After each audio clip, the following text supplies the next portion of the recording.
Why does an ancient clay list known as the Lugalbanda prism, which records the history of dynasties with extreme accuracy, firmly assert that before the Great Flood catastrophe, 8 kings ruled the earth for 241,200 years?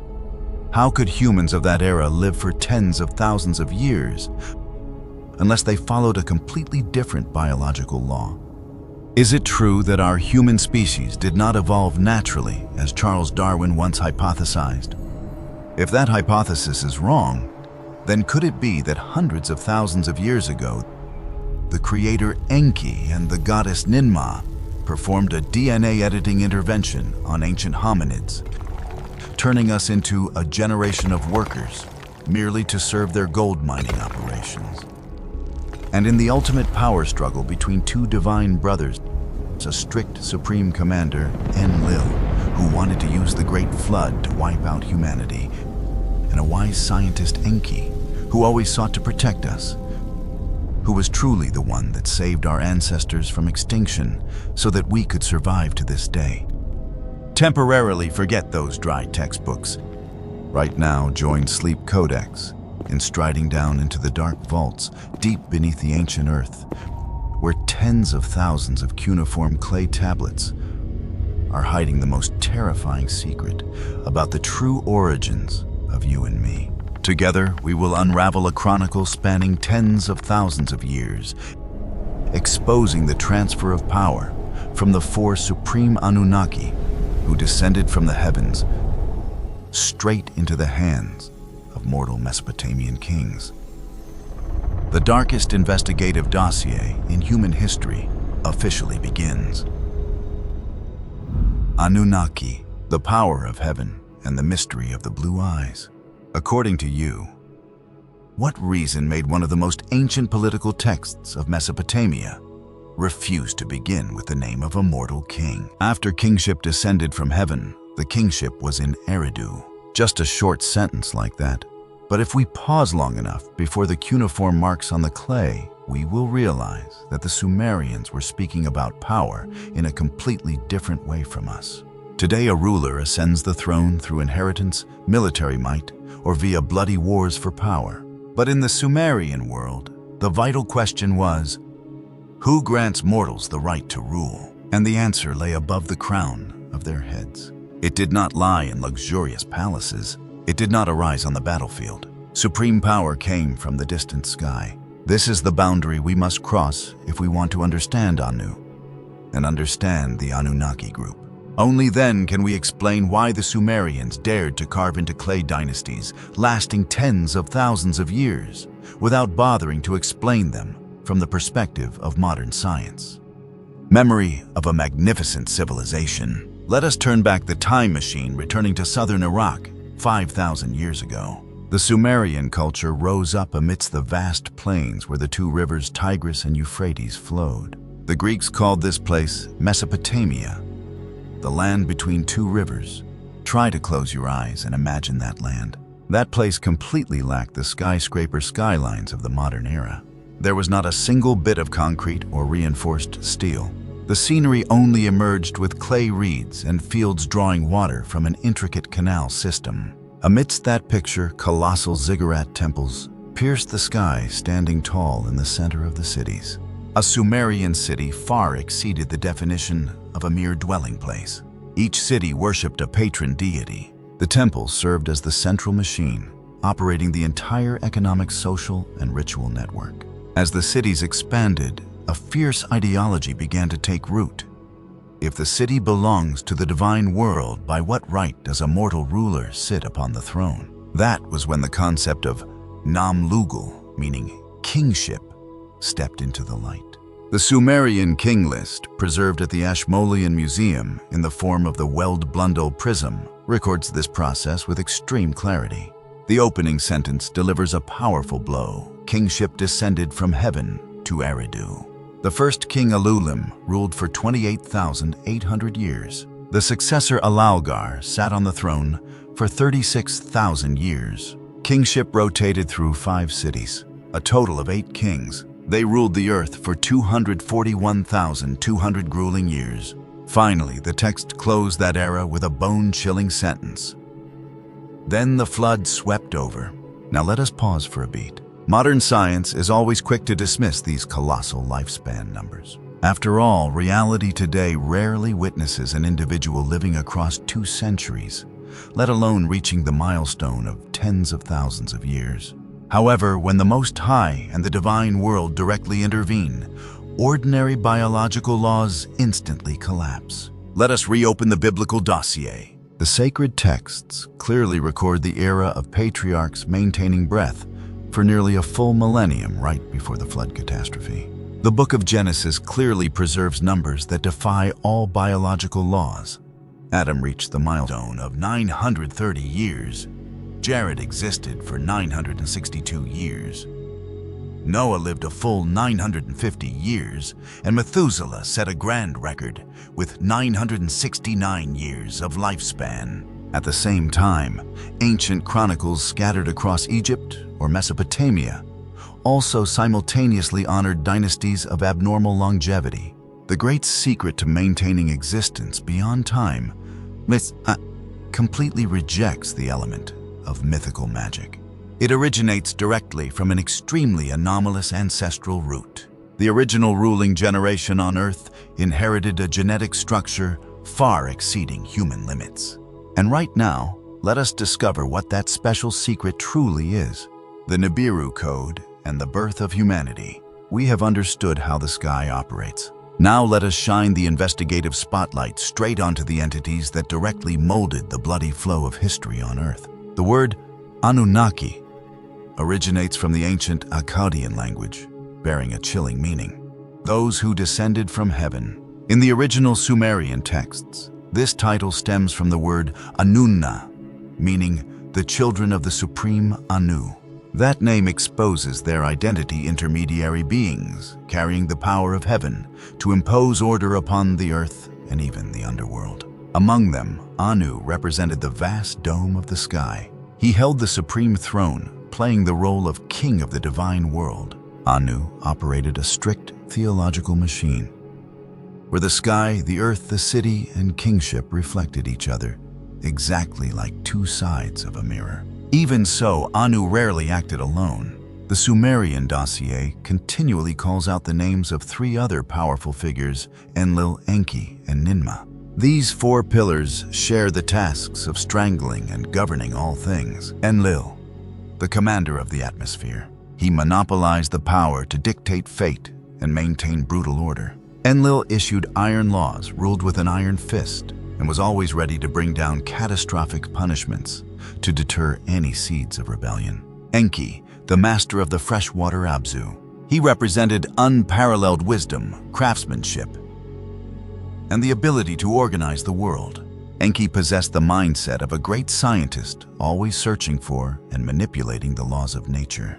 Ninmah, the goddess of creation. She directly molded mud to shape new beings. She possessed magical hands, deeply understanding biological structures. These 4 pillars created a divine dynasty. There were clear ranks. There was a division of power. There was an organization of labor and even bloody civil wars. Everything operated exactly like a great nation, only that nation was suspended in the high blue sky. Particularly, all of these entities possessed colossal appearances, majestic faces, and long hair and beards fluttering in the wind. They possessed lifespans stretching for tens of thousands of years. This eternal lifespan perfectly explains the horrifying reigns in the Sumerian king list. Furthermore, they held a technological foundation far exceeding human imagination. Astronomy, architecture, medicine, and most especially the ability to manipulate the DNA genetic code. The paradox of the blue eyes, the mark of heaven. Right at this moment, we need to make a direct comparison.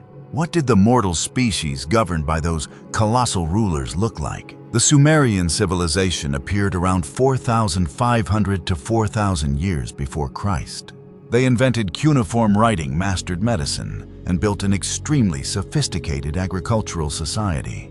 The Sumerologist Samuel Noah Kramer once issued a firm assertion: no people contributed more to human culture than the Sumerians. But biologically, our ancestors were completely anomalous compared to the divine group. The forensic archaeologist Jane Shooter poured all her efforts into studying countless skeletons excavated from ancient tombs. She concluded clearly Sumerian mortals possessed short statures, sturdy bodies, thick lips, and straight noses. Their skin was dark, their hair jet black, and their eyes pitch black. The Sumerians themselves also carved the title, the Black-Headed Ones, into clay to describe their people. However, a terrifying paradox instantly shatters all logic when you look at their sculptural art. Inside the sacred temples reigning atop the ziggurats, people discovered a series of ancient statues depicting people with hands clasped in prayer. The chilling point lies in the fact that the sculptors created colossal, wide-open eyes staring fixedly forward. And most shocking of all, those eyes bore a vast blue color. If the Sumerians possessed the original black-eye gene, what was the hidden purpose behind these blue eyes? Modern science has stepped in. Geneticists at the University of Copenhagen, Denmark, published a shocking dossier. The genetic mutation creating blue-eye color only appeared about 6,000 to 10,000 years ago, and it determines the eye color for all blue-eyed individuals existing on the planet today. For the Sumerians, the blue eyes rejected all elements of coincidence. It played the role of a direct mark from the divine world. Many pairs of eyes had sharp outlines, the whites inlaid with expensive materials to maintain the eternal blue color. Expert Irene J. Winter from Columbia University clearly pointed out the wide-open stare of the statues aimed to maintain a direct visual connection with the patron deity. Even though the mortal body turned to dust, those blue eyes still represented them before the heavenly throne. Our ancestors maintained an ironclad belief. Individuals possessing blue eyes held the closest position to the gods. This mystery spread across the globe. Archaeologists continuously excavated blue-eyed statues in Egypt, India, and North America. Even in distant Peru, the Lady of the Mask, the ancient Wari Mother, also stunned the world with her deep blue eyes. The connection between heaven and earth was present everywhere. So what reason forced those powerful beings bearing those deep blue eyes to abandon their spatial realm to set foot in the mud of the earth? The Nibiru Code and the brutal genetic intervention. Alternative history researchers dissect an extremely dark scenario. About 450,000 years ago, the planet Nibiru, the homeland of the Anunnaki group, faced the danger of atmospheric collapse. The protective survival shield was gradually tearing apart. The only escape required a colossal amount of pure gold. Gold dust scattered into space would patch up the shielding canopy for the mother planet. The Anunnaki army immediately crossed space, landing their spaceships straight onto the surface of the Earth to plunder gold minerals. They established colossal mines deep underground in Africa. The ore extraction process drained the strength of the lower-class divine tier bearing the title Igigi. For tens of thousands of grueling years, the Igigi bent their backs, enduring countless brutal whippings from the ruling hand of Enlil. Fury rose to the heavens. A bloody rebellion was waiting to erupt, threatening to smash the entire campaign to save the planet Nibiru. Enki Ninmah and the birth of humanity. Let the brilliant throne of Anu recede into the background. We leave behind the distant heavens where the gods divide power. The investigative camera angle lowers down to the earth. Lower still, so low that we perceive the thick mud clinging to heels, the canals crossing the plains, the heavy baskets upon shoulders, and countless calloused hands after tens of thousands of years of drained strength. Because before the shadow of humanity was present in Mesopotamian texts, the divine world had to bear the entire yoke of labor by themselves. They dug canals, they cleared the waterways, they bent their backs, carrying every burden of the earth. And then, at a dark moment, those very laboring gods refused to continue swinging their hoes. The strike of the gods. In the epic of Atrahasis, the primordial world completely lacks mortal life. Instead, the lower-class divine group bearing the title Igigi assumes the responsibility of executing all arduous commands from above. The translation of the modern scholar Livius clearly outlines The Igigi bear. Forced labor, shedding sweat and tears to sustain life for the region of Mesopotamia. That work drains the years, stretching endlessly, turning physical burdens into a ruthless political crisis right in the middle of the divine world. The Atrahasis text records clearly the Igigi finally rose up in rebellion. They smashed their tools. They cried out in grievance over the hardship and declared a strike. Modern people scrutinize this data and instantly see the shadow of a grand labor riot. Exhausted workers, a harsh ruling class, and a spark igniting outrage. But the Mesopotamian ancestors carved these lines onto clay to answer a much deeper philosophical question. Why must humans labor? Why must we carry burdens on our shoulders from the dawn until night swallows all things? If even the divine world rejects that work, then who will step forward to bear it? Right at the eye of the crisis storm, Enki strides into the center of the story. The dossier Enki and Ninmah recounts the moment the goddess Nama awakens her son. She urges Enki using unparalleled wisdom to map out a way out.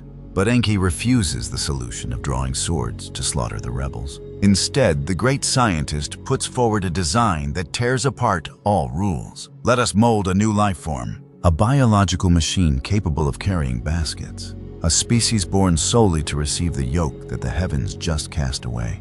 And this is the moment humanity is molded. Enki deliberates thoroughly, then issues a directive mortals must undertake the mission of carrying baskets. He provides clay from the fresh water Abzu, while assigning the task of shaping to the goddess Ninmah, alongside the group of birth goddesses.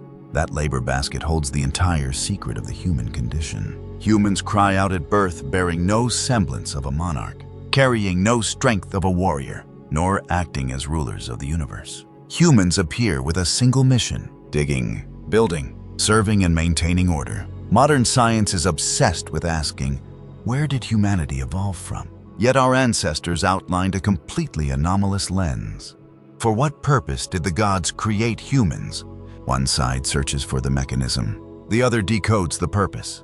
And when turning to the Atrahasis text, that process of creation reveals an extremely dark face. When the gods need a human capable of taking on their burden, and thus the divine council must turn to Nintu, also known by other titles, such as Mami or Belet Ili, the goddess of birth and creation of humans in the text. But Nintu does not act alone. She states clearly that this work requires Enki. Enki will provide the clay, and then he introduces a ritual so bizarre that if we read it with modern eyes, it is almost impossible not to pause. A god will be slain. Afterward, the clay will be mixed with the flesh and blood of that god. A portion of the spirit of the god will remain. And from the combination of clay and the divine element, humans will be formed. This is one of the most powerful images of the entire Mesopotamian tradition. Earth, blood, flesh, divinity, all combine to create the complete human. Yet a fragment of divine nature flows within the veins. Humans turn into beings trapped between two worlds, bearing the limits of flesh, yet carrying a sacred mission from above. Right after completion, the goddess Mami proclaims loudly, she has lifted the burden from the shoulders of the divine world and placed that yoke upon the shoulders of mortals. Labor officially turns into a part of the cosmic order. A great Mesopotamian city rises thanks to tens of thousands of grueling days of our ancestors' toil. Clay, divine blood, and a new life. Hearing this, many people will surely wonder, can humans with a perfect and hard to fully decode structure be created from mud and dirt? That is far too absurd. Yet the truth is that from remote tribes in Africa, the desolate wilds of South America, to distant Australian Aborigines, across all continents, our ancestors, generation after generation, preserve a single memory dossier. The Most High molds mud and dirt to produce humanity. In China, there is the story of Nuwa using mud to create humans. In the West, there is the story of Jehovah using mud to create humans. Mesopotamia preserves the dossier of Enki, mixing blood with mud. While minority peoples in Africa, South America, Australia, and so on, all possess legends about deities using mud to create humans, this is a shared memory of many different peoples. More surprisingly at that time, our ancestors were distributed across completely separate continents. No phones, no internet network. On Earth, there were also no modern means of transport such as airplanes or high-speed railways. Meanwhile, the living terrain consisted entirely of towering mountains, or vast oceans, arid deserts, or dangerous swamps and jungles, leaving humanity isolated with different spoken languages. So ask yourselves, how on earth did humans communicate to record a shared historical tale like this? Could it be a random coincidence? The answer is no. That memory is carved deep into the roots of all peoples transcending space and time, passing straight into your hands and mine right on this night. Regrettably, through countless transformations of history, time, and space, humanity's belief in God continuously wanes, causing people to believe less and less in the ancient legendary story of God using mud to create humans. The long-drawn distance of time and space has blurred human memory. Ever since humanity stepped into the modern era, which religion calls the end times, until now, atheism, materialism directly denies the existence of God. Modern science, empirical science, chimes in to echo atheism, saying that God does not exist. Especially under the misleading guidance of Darwin's theory of evolution, human belief in the story of God using mud to create humans withers away day by day. So is the story of God using mud to create humans ultimately real or not? To clarify the matter of God using mud to create humans, the first question that needs answering is, does God truly exist? What is God? From ancient times until now, in countless countries and nations, people hold various understandings of God. Even so, these understandings all acknowledge a truth: God represents higher beings possessing wisdom and transcendent capabilities far surpassing humanity. During this current era of human civilization, stepping back over 2,000 years, both the East and the West simultaneously witnessed the descent of great enlightened ones, gods. The East saw the appearance of Siddhartha Gautama Buddha, the West honored Jesus Christ, and in Japan, belief in the kami deities also sank deep into the consciousness. Siddhartha Gautama Buddha possessed the ability to see through 3,000 worlds via a single grain of sand, laying bare things ordinary mortals could never comprehend. He was God. Jesus Christ bore the iron nail piercing his flesh upon the cross, resurrecting 3 days later, displaying countless miracles defying all biological laws. He was also God. They acted as great gods, bearing the mission of the heavenly realm, descending to earth to propagate truth, guide humanity toward goodness, leave behind a cultivation culture, and pave the way for all things to await salvation in the hour of the end. End times. Every period of civilization has gods and Buddhas bearing the heavenly mandate to descend and transmit the Tao. Siddhartha Gautama Buddha affirmed back then that before him, 6 primordial Buddhas existed, meaning prior to him, 6 Buddhas had already descended to earth. This current civilization of ours emerged after the Great Flood. Prior to the era of Siddhartha Gautama Buddha, preaching the Dharma Brahmanism had appeared in India, a religion transmitted from the prehistoric civilization era. In the West, prior to the time of Jesus, Judaism, honoring Jehovah, also rose up. An iron rule must be clearly outlined. Gods and Buddhas descending to the human world refused to display the glorious forms of the heavenly realm, avoiding the manifestation of divine powers even more. On the contrary, they only choose to borrow mortal flesh and use worldly language to preach the truth. Jesus Christ, after resurrection, still bore human form to meet his apostles. The halo of light appearing on sacred mountain peaks also only bore the semblance of a bygone era of glory. In ancient times, practitioners retreated deep into towering mountains and thick forests. Later, they stepped into temples and monasteries, shunning the world or cutting ties with worldly life. Why must they do that? Because cultivators possess the ability to awaken extraordinary abilities, yet the universal law strictly forbids them to use divine powers to interfere with the order of mundane society. This is a rule, predetermined, since the dawn of creation. Why must high masters hide themselves? Why do true beings conceal their actual visages? These all stem from the very same cause. There are countless beings uncountable in the universe, possessing extremely strict ranks and hierarchies. We complacently title ourselves the spiritual essence of all things. But humanity's status completely rejects evolutionary origins. It is purely a scepter bestowed by the Most High. In truth, humans merely act as the highest living beings on the small earth. While in the eyes of gods reigning across the universe, humans possess extremely low capabilities.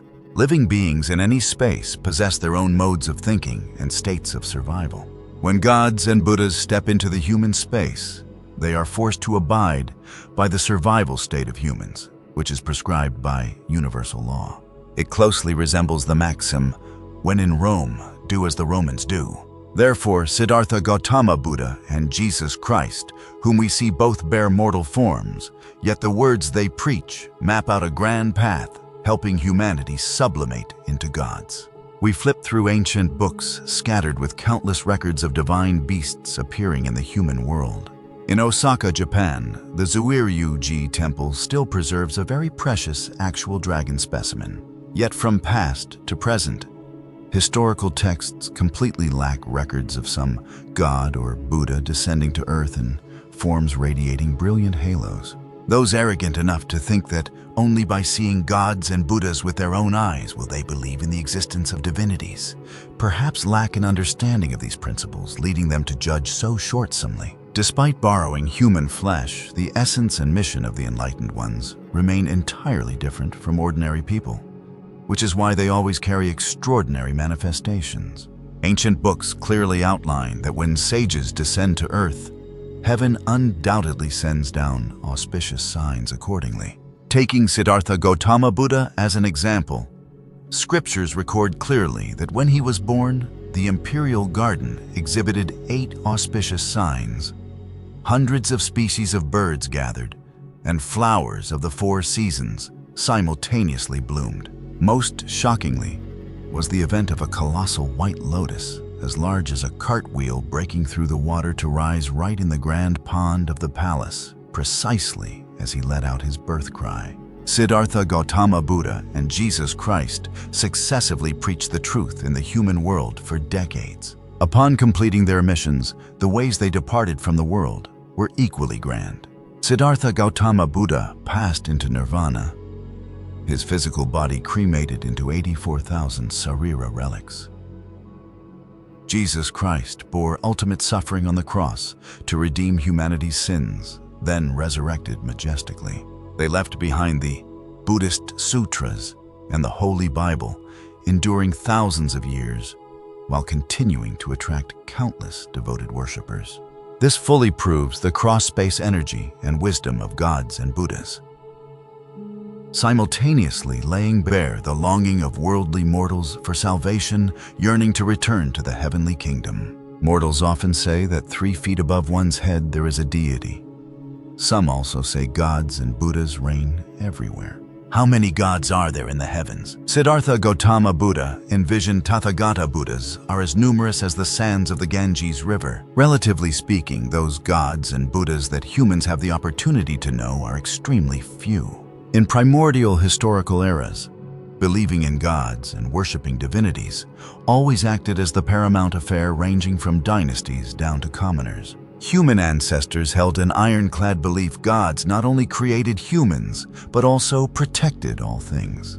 All blessings were granted thanks to the grace of the Supreme Being.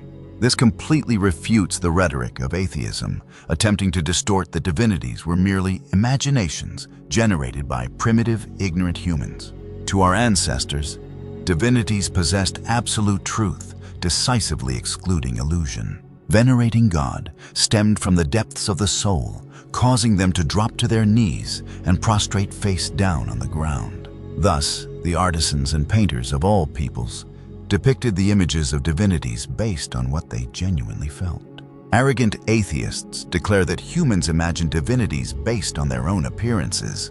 This is purely a thoroughly ridiculous inverted deduction. The truth outlines Jehovah and the gods molded humanity according to their own images. This similarity closely resembles a child inheriting facial features from parents. We only hear of children looking like parents, yet no one dares to argue the reverse, that parents were born with faces modeled after the child. Isn't that utter chaos? In all modern sciences, archaeology holds the ironclad evidence to answer the issue of human origins. Countless shocking discoveries around the world have proved a ruthless truth. Human civilization has undergone countless destructions followed by rebirths. The movement of Earth in the vast universe is unlikely to occur peacefully. It entirely has the capacity to collide with other celestial bodies, forming a catastrophic doom. Human civilization has fallen into a state of destruction countless times.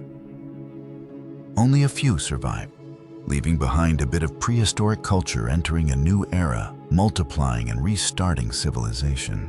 Nuclear reactors, 2 billion years ago, 30,000-year-old telescopes.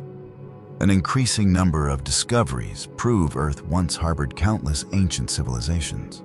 This reality completely shatters atheism and the theory of evolution, simultaneously honoring the power of the Creator. Defenders of evolutionary theory initially hoped archaeology would throw out transitional fossils to rescue their hypothesis. Yet the result dealt a fatal blow. Every excavated fossil proved the theory of evolution collapsed entirely. The presence of 5-meter-tall giant skeletons or traces of tiny humans lays bare the falsehood of mainstream history. Until now, only 2 hypotheses regarding human origins exist. One is that God created humans transmitted for thousands of years. 2 is the naive theory of evolution. When the theory of evolution collapses before clear archaeological evidence, the hypothesis of God creating humans automatically rises to become the sole truth. Indeed, prehistoric humans never deceived posterity. Our eternal ancestors always preserved a grand truth: humans were molded by the hands of God Himself. This is exceedingly accurate. When divine blood turns into DNA genetic code, now we fling open the door leading to the decoding lens of the new era. The purpose is not to assert whether this hypothesis is right or wrong, but to dissect why it holds such bewitching allure. Let us lay out 2 pictures before our eyes. On one side, ancient clay tablets clearly record the formula. Mud combined with divine elements produced humanity. On one side, modern genetic laboratories outline the process. Genetic material transplanted into a biological host produces a genetically modified life form. The distance between those 2 images spans thousands of years. Yet, it is precisely that deep gap that turned into fertile ground for ancient astronaut theory and the genetic intervention hypothesis to sprout and flourish. Alternative history researchers see through the primordial biological material hidden behind the title clay. They interpret blood or flesh of the heavenly realm as the DNA genetic code. According to this lens, Enki and Ninmah shed the roles of miracle-working gods, transforming into biotechnology specialists, holding peak techniques to manipulate a wild primate species. If viewed according to that perspective, humanity completely rejects natural evolutionary origins. Our ancestors bear the status of a gene-edited product, a perfect hybrid generation, a biological machine born carrying a single purpose, bearing the labor yoke. Even many modern minds push the scenario further, hooking this story up with a shocking idea that the world of gods actually gathered extraterrestrial entities that once landed spaceships on Earth. Yet right at this boundary, investigative discipline forces us to pull the brakes. Because the Atrahasis epic completely lacks such arguments. There is no DNA. The concepts of genes or chromosomes do not appear. The clay tablets decidedly refuse to mention planet Nibiru or any spaceship. Even more absent are descriptions of an extraterrestrial civilization. All these connections purely belong to interpretations of the 20th century rising to their peak through the pen of Zecharia Sitchin. And it is this clear demarcation that makes the dossier thornier than ever. We refuse to distort the original clay text to create sensationalism. We merely need to read precisely what ancestors actually carved onto it. then delve deep into a question. Challenging all limits, why did an ancient civilization use clay, divine blood, and labor to define human origins? That is the ultimate mystery. Flipping back to the Atrahasis text, we discover the god who sacrificed his life to create mortals did not bear an anonymous status. Translations call him Awilu or Weyila. Setting aside the controversy over the title, the characteristics of this god bear immense weight. He represented wisdom and the comprehension of the universe. After Awilu lost his life, his spirit refused to dissolve into nothingness. That sacred mental fragment flowed straight into the interior of human flesh. Ancient texts clearly outline that mental fragment helps mortal life recognize the mark of the realm above, preventing humanity from forgetting the sacrificed god. Thus, mortals in Atrahasis exceed the definition of a walking lump of clay. Our ancestors preserved a fragment of the divine world right inside their chests, bodies constituted of mud. Yet the sacred essence remains eternal. This argument carries chilling depth. It turns humanity into a being trapped between two dimensions, not entirely gods, nor purely mud.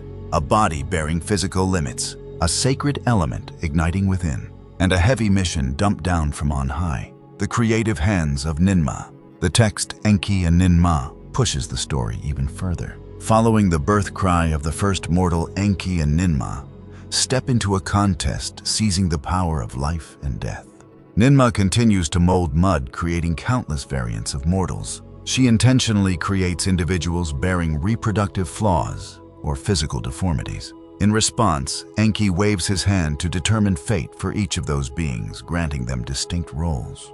This detail dissects a cross-era mindset.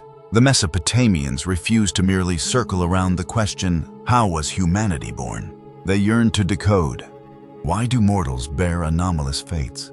Why does this person possess a sturdy body? Why is that person infertile? Why do many bear physical defects, completely separating them from the crowd? Mythology turned into a tool, decoding all injustices that ancient humans witnessed every day. And Enki, acting as the arbiter, connected the biological creation process with the wheel of fate.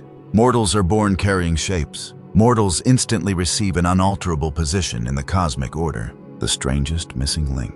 Now let us take a step back, casting a gaze enveloping the entire dossier. The lower-class gods bend their backs laboring. They rebel. The council of the realm above panics, seeking a way out. Enki maps out the blueprint. Ninmah sets out to mold. Mud turns into material. Divine blood flows into the creation process in Atrahasis. Mortals let out birth cries. And right after that, the heavy labor yoke instantly drops straight onto our shoulders. If tearing apart each detail, you only see an ancient myth. Yet when piecing them together, a perfect logic machine immediately operates. Crisis, solution, creation, division, labor. It is this iron structure that helps the story survive for tens of thousands of years. It refuses to merely explain biological origins. It lays bare the bitter reason why mortals must drain their sweat throughout a lifetime of labor. At this moment, we face head-on the strange queries of ancient astronaut theory. If the gods purely bore mythological shapes, why does the story describe the process of giving birth to humanity identically to a production line? Why demand raw materials? Why demarcate clearly the designer and the executor? Why need to implant the divine element into mud material? And why did the shipped product carry such a pragmatic function? This chain of questions turns the genetic intervention hypothesis into ultimate bewitching allure. Even so, bewitching allure refuses to automatically transform into truth. We are forced to maintain this iron boundary. Erasing the boundary turns the investigative dossier into an arbitrary judgment. Yet, maintaining that distance, we hold a grand investigation in our hands.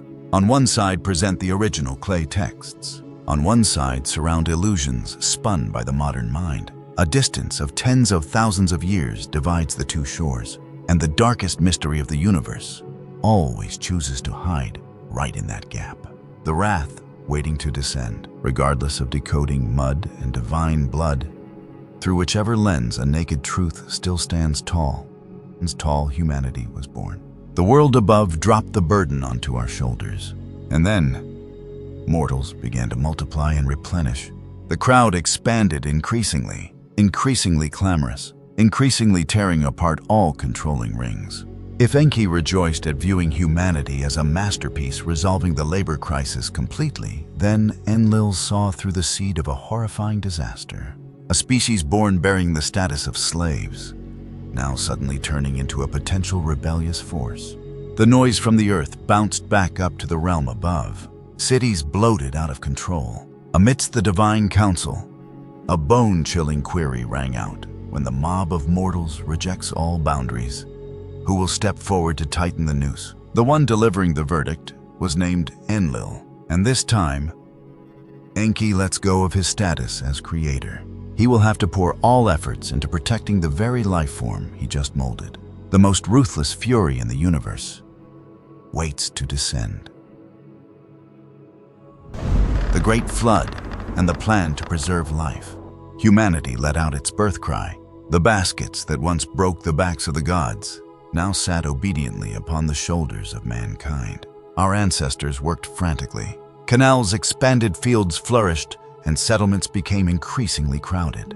But that very success created a terrifying problem. In the Atrahasis epic, the text describes the human population exploding out of control. The noise from the earth bounced back up to the realm above so loud that Enlil refused to tolerate it.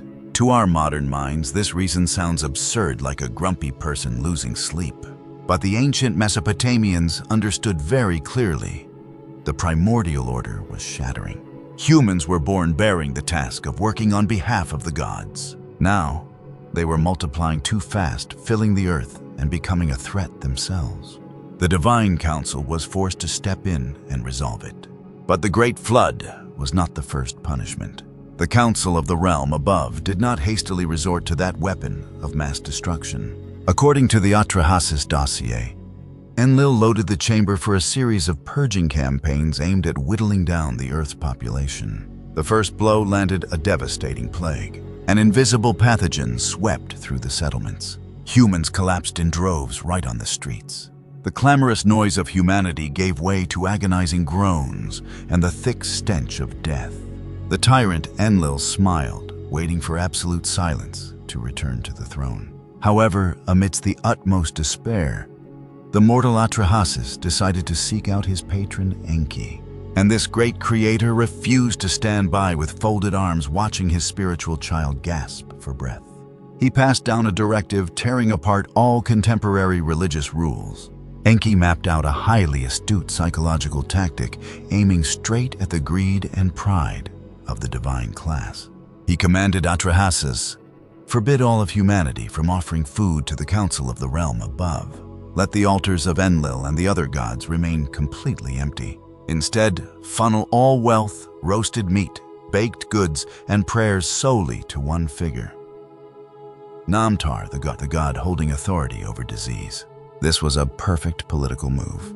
Faced with colossal blocks of offerings and exclusive worship from the earth, the god of disease, Namtar felt extremely flattered. Pride instantly soothed the bloodthirst. Feeling supreme satisfaction at monopolizing all privileges, Namtar automatically withdrew his hand, taking the pathogen and leaving the world.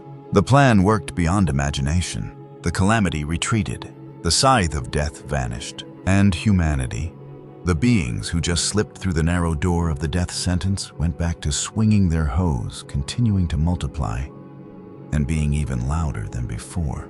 Only a short time later, the clamorous noise from the earth bounced back up into space again, tearing through the silence of the throne. Millions of people continued to multiply. This time, Enlil's fury flared up more fiercely than ever. He realized the pathogen was merely a scratch on the skin. He decided to swing the scythe directly at the throat of life. Enlil ordered a blockade of the entire sky. He forbade the clouds from releasing water. The rain stopped falling. The ground cracked starved. The colossal canal systems ran dry to the bottom. The two rivers, Tigris and Euphrates, once so proud, now remained only as streaks of parched mud. Famine tightened its grip on the bustling cities. Thirst incinerated all vitality. The cries of lamentation gave way to fading gasps. Enlil sat on high, coldly waiting for humanity to crush each other over a crust of bread. But Enlil did not foresee one thing Enki was still silently observing. Watching the biological masterpiece molded by his own hands, writhing in thirst, the great scientist stepped in once again. Enki refused to stand by with folded arms.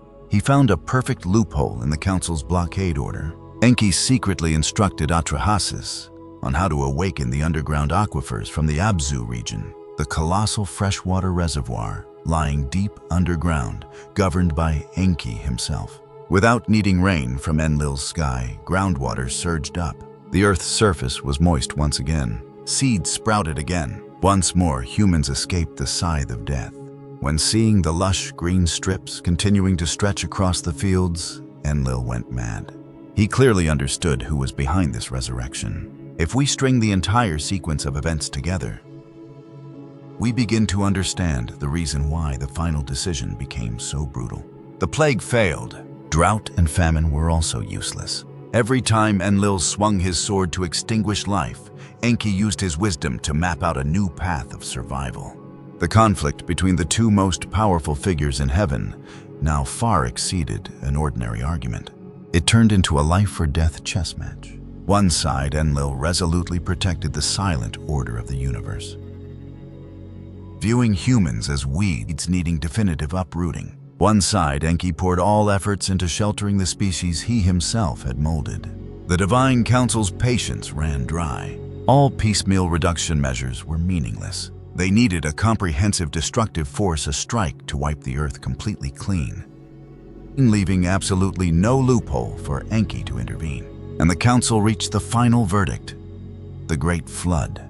In the final session, Enlil waved his hand, refusing all leniency. He demanded a radical solution: water. A horrifying flood would sweep away all traces of humanity. No more lingering plagues. No more prolonged droughts. This time, the heavenly realm unleashed a purge, wiping the entire surface of the Earth clean. Drawing from the experiences of previous failures, the Divine Council clearly understood the risk of information leakage. Enlil forced all the gods to swear a deadly oath. Every member, including Enki, had to remain absolutely silent. The plan of destruction had to be completely hidden. Any who dared open their mouths to warn mortals would immediately bear the charge of treason, becoming an enemy of the Most High. Down on the earth, Atrahasis knew absolutely nothing. Mortals still labored diligently blind to the tsunami waiting to swallow their lives. Enki alone stood at a brutal crossroads. The sacred oath tightly bound his lips. If he followed the rules of the game, the biological masterpiece molded by his own hands would vanish into the mud. But if he directly sought out Atrahasis to reveal the plan, he would publicly shred the Council's laws. And right in that stifling moment, Enki's genius mind flashed a brilliant rule-bending move. He found a fragile loophole, lying right between the brutal oath and boundless mercy. Enki secretly descended to Earth, striding to the outside of Atrahasis's house in the dead of night. This is precisely one of the strangest and most magnificent scenes of the entire Mesopotamian literary heritage. Enki refused to open the door to wake Atrahasis. He did not step right in front of the mortal and announce the council of the realm above was about to crack the whip. Instead, the great creator stood silently, pressed his face against the wall of the house, and muttered to a reed wall. The voice was a whisper, yet carried the weight of the entire universe echoing in the night. "O wall, listen to me. O reed wall, pay attention to all my words." Enki used the inanimate wall as a perfect screen. Atrahasis lay awake right behind that reed wall. The human held his breath, listening entirely to every pronounced word. Theoretically, Enki only spoke to the wall of the house, fully complying with the oath of silence toward humans. But in reality, humanity had grasped the blueprint for survival in their hands. That inanimate reed wall instantly turned into the fragile loophole, lying between brutal law and mercy. Atrahasis stood right on the other side of the wall. He listened completely. Enki refused to communicate directly with humans, yet the mortals still received the life or death warning. The command passed down was very clear. Tear down the house, build a boat, abandon all frivolous possessions, save the seed of life. The Atrahasis version also demanded the boat be fully covered and roofed so that sunlight could not leak inside. Pitch had to be mobilized to the maximum to solidly reinforce the hull.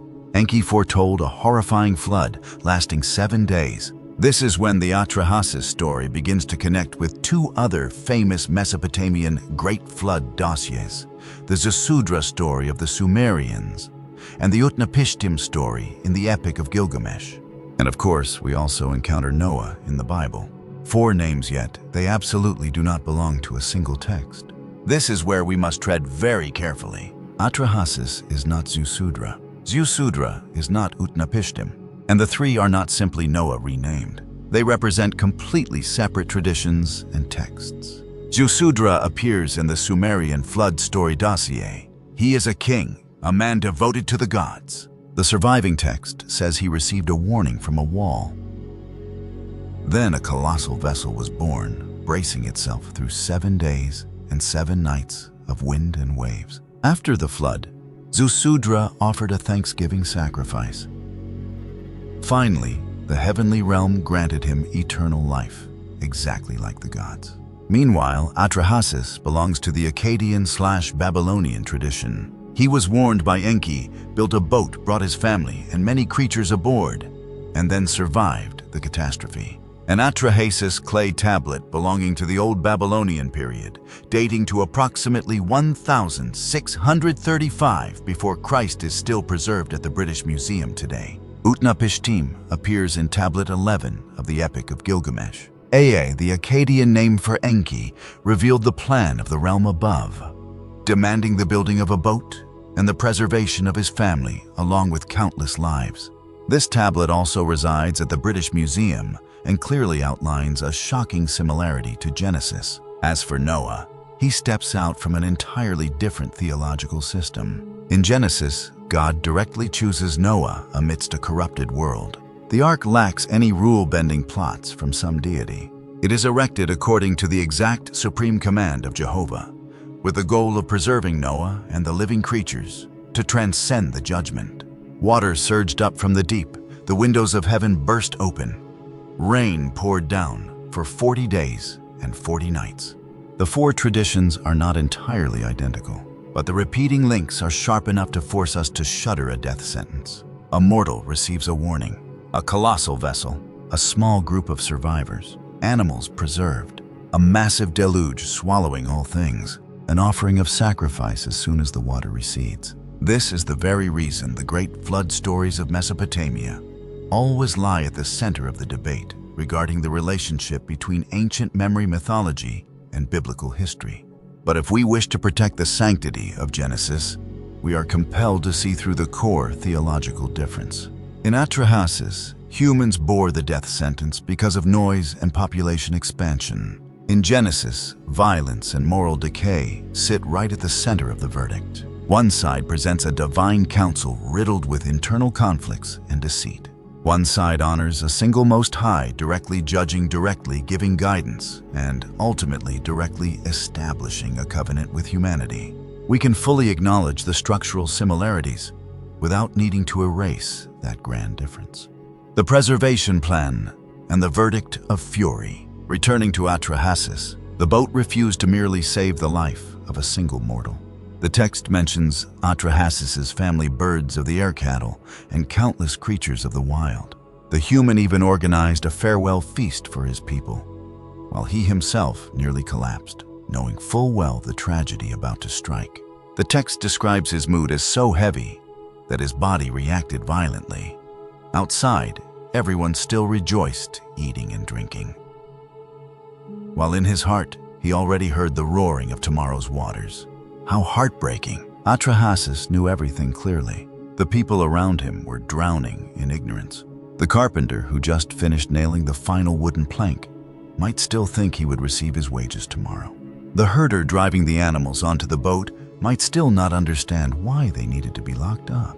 Atrahasis's family stepped into a colossal box right in the midst of the outside world, still displaying the normal rhythm of life.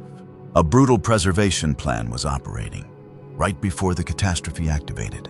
In the Sumerian flood story dossier, This idea is revealed even more clearly through the fact that Ziusudra is later honored for having preserved the seed of humanity in all species. Seed, an extremely priceless word.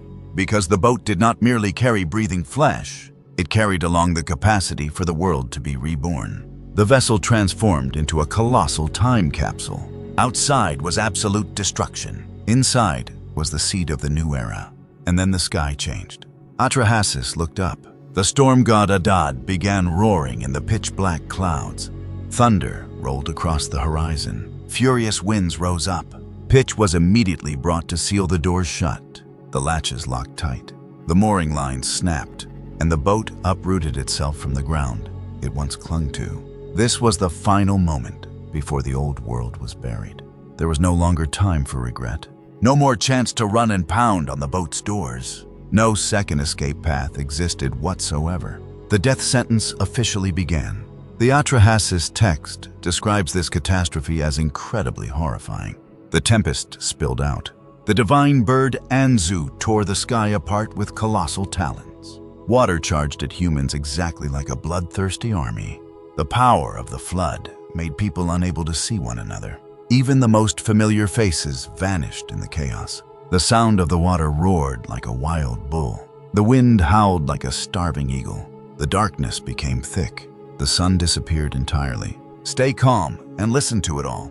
Water surged through the streets that were once bustling. The mud brick houses began to crumble, turning into sludge. Walls collapsed. Roofs were crushed. Canals were swallowed by the very water they once proudly controlled.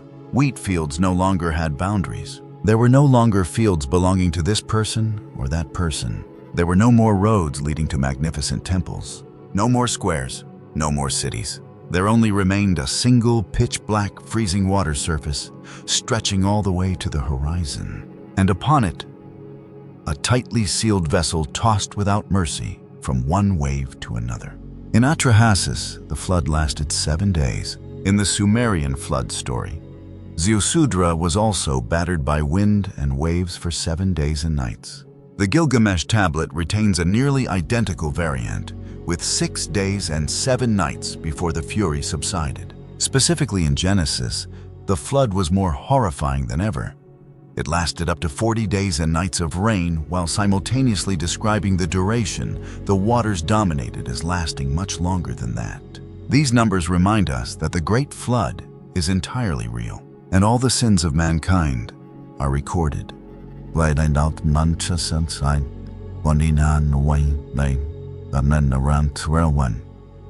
Waiting for the day to be punished. Returning to the mournful scene at the center of the Mesopotamian plains, where great city-states like Shuruppak had just been turned into flat ground. Enlil yearned to end the clamor. And finally, he touched the finish line. Humanity sank deep to the bottom of the pitch-black water. The towering metropolises sank into silence. The fields fell silent. The colossal canal systems fell silent. A world that once created too much noise now surrendered to absolute silence. That silence was chillingly brutal. No more sound of stone chiseling hammers. No more sound of grain grinding mortars. No more sound of children crying. No more sound of human feet hurriedly stepping across dirt roads. Every sound of life extinguished completely. Enlil had swung his hand to bury forever the noise that once tore his sleep apart. However, right in the midst of that perfect silence, a new crisis arose, delivering a fatal blow back up to the throne of the realm above. Who would swing the hoe to labor? Who would carry rice into the temples? Who would offer roasted meat and wine? Who would bear the tasks that humanity was inherently born to do, in place of the divine council? What a brutal reality. The moment the primary labor source vanished, a series of great gods sat huddled, shrinking back, shivering exactly like beggars, because the smoke from the sacrificial ovens was entirely absent. The purging verdict had succeeded beyond expectations. The confrontation on the mountain peak and the new covenant. After many days struggling amidst the furious sea of water, the colossal boat finally collided heavily with a mountain peak. The pitch-black water began to recede gradually. Atrahasis pushed open the doors, stepped out of the stifling space, and filled his chest with the fresh air of the new world. High above the sun, God Utu reappeared, shining the first rays of light down upon the water's surface. The moment he stepped off the boat, Atrahasis immediately gathered wood, lit a large fire, and offered a colossal sacrifice to the council of the realm above. He offered bulls. He offered sheep. The fragrant aroma of roasted meat alongside the incense forged a pillar of smoke soaring all the way to the firmament. In the heavenly realm, the Anunnaki gods, upon smelling the familiar scent, immediately returned to Earth and accepted the offerings from the last humans. This made Enlil plummet into extreme anger. He roared, pointing his weapon at the council. Who dared to survive?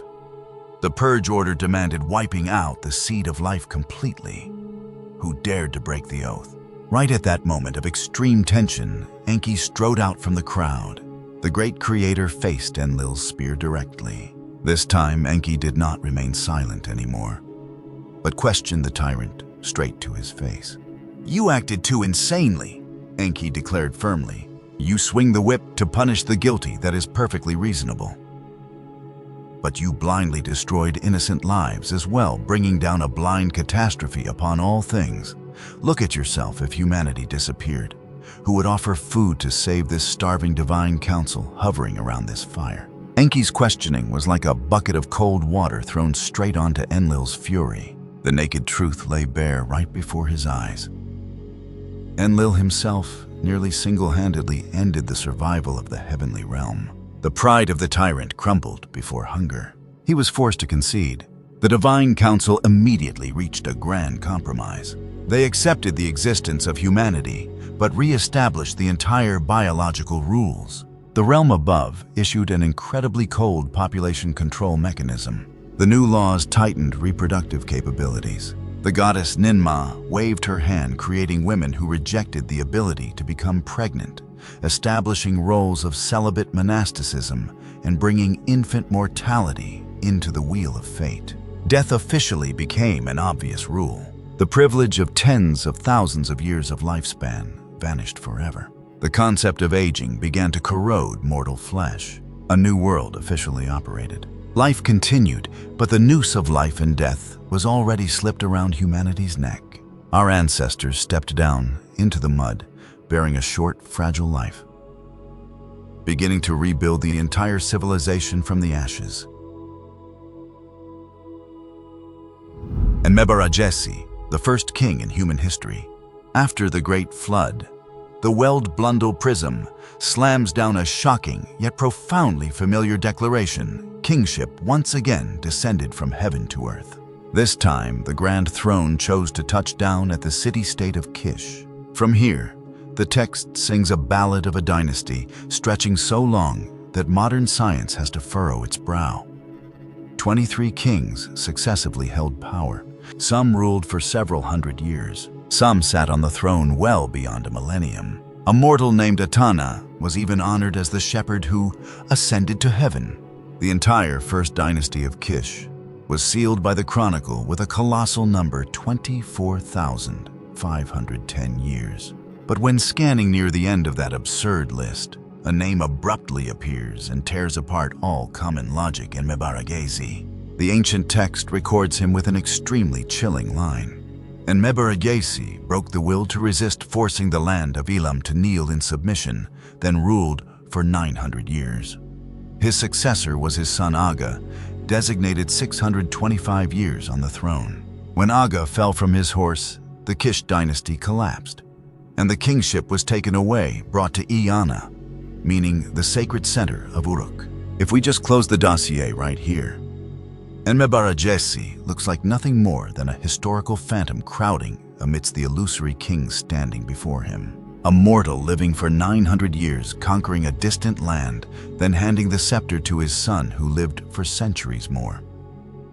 In the eyes of many Americans, that is still just a piece of myth numbers that Western academia always throws straight into the trash bin because they cannot be used for actual dating. However, Enmebaragesi left behind a grand legacy completely absent in Alulim Alalgar Etana, or the majority of his predecessors. His very name appears on an artifact entirely independent of the Sumerian king list. And it is precisely that rough fragment, that turned Enmebaragesi into the most crucial anomaly in human history. A small line of text shaking the dossier. It is a tiny fragment from a vase made of snow-white alabaster stone. Currently, it bears the identification number IM 30,590 and slumbers peacefully under museum lights. The exact excavation origin of this stone fragment remains shrouded in fog. Police records only note the artifact was once confiscated from the hands of smugglers in the Kut region before being transferred to the Uruk National Museum. But its value lies in an extremely sharp embossed title line, Enmebaragesi, King of Kish. Enmebaragesi, King of Kish. Let us pause for a second to comprehend the immense weight of this evidence. The Sumerian king list we are using was actually compiled and copied through much later periods. The earliest surviving manuscript belongs to the Ur-the-Thru period, around the end of the 3rd millennium BC, meaning centuries after Enmebaragesi supposedly rotted underground. Babylonian scribes subsequently continued to copy edit and bring this text into schools. Because of that colossal gap, researchers in the United States and Europe cannot view every number in the king list as a direct report from an on-site witness. It's like playing a game of telephone across millennia. But the vase fragment bearing the name Enmebaragesi belongs to the very early dynastic period itself. This means we refuse to merely sit and listen to a scribe living a few centuries later telling a fairy tale. Once upon a time, there was a king named Enmebaragesi. We hold in our hands an ancient artifact in flesh and blood, clearly engraved with the name Enmebaragesi, accompanying the title Lugalbanda, King of Kish. And the leading experts on Mesopotamian royalty firmly affirm Enmebaragesi on the stone fragment is almost 100% Enmebaragesi in the king list. That is the reason academia always designates Enmebaragesi as the earliest king in Sumerian legendary history, guaranteed by an independent archaeological artifact. But right here, investigative discipline forces us to keep a cool head. Many other artifacts also carry name variants closely resembling Enmebaragesi, but Western archaeologists continually debate whether they actually point directly to this king or not. A few fragments appeared in a later stage and lacked the royal title. Therefore, the most ironclad evidence remains the vase fragment containing the phrase Enmebaragesi, King of Kish. The absolute dating of Enmebaragesi also refuses to be precisely nailed down. Research from major universities in America places him in the first half of the early dynastic period spanning the 27th to the 26th century BC. This caution is extremely necessary. It prevents us from stepping into an arrogant trap that countless documentaries on ancient history often fall into. Confidently pulling out a timeline like 2750 BC and preaching as if we know the exact day Enmebaragesi stepped onto the throne. We don't have a time machine. The truth is, we do not know. But what we know for sure is that he existed during the early dynastic period. He rooted his power in Kish, and a contemporary artifact calls Enmebaragesi the ruler of the kingdom. That alone is enough to shake history. Kish post-flood kingship and imperial ambition. To understand why that title carries earth-shattering power, we must reopen the dossier on the city-state of Kish. In the mindset of the Sumerian king list, Kish was not a dim, second-rate city. It was the first focal point receiving the grace of power after the Great Flood catastrophe. The chronicle clearly states, after the waters swept everything away, the kingship descended from heaven. And this time, it touched down straight at Kish. Only then did Jushuratana and a series of other kings successively appear before handing it over to Enmebaragesi. But setting myth aside, Kish acted as an actual colossal political center reigning in the Mesopotamian plains during the early dynastic period. The city strangled the northern part of the Babylonian plains, controlling all vital traffic routes from southern Sumer, stretching northward and crossing over to the Diyala region. An individual cloaking himself in the title King of Kish therefore carried immense weight. In the following centuries, even foreign kings who did not originate from Kish claimed this title to steal political authority. It's a power move, pure and simple. The eminent scholar Samuel Noah Kramer once clearly pointed out the title King of Kish maintained enduring power to the point that the mighty King Mezanepada of Ur also craved to usurp it. However, we are not allowed to blindly conclude that Enmebaragesi erected a unified Sumerian empire, according to the definition of modern Americans. Analytical reports of the Lugalbanda title show that initially it merely meant the leader of the city-state of Kish. For it to transform into a vastly broader scepter of power, it had to undergo a bloody political metamorphosis. Bluntly put, the stone fragment proves he was the king of Kish, but it refuses to assert he monopolized the entire Mesopotamian region.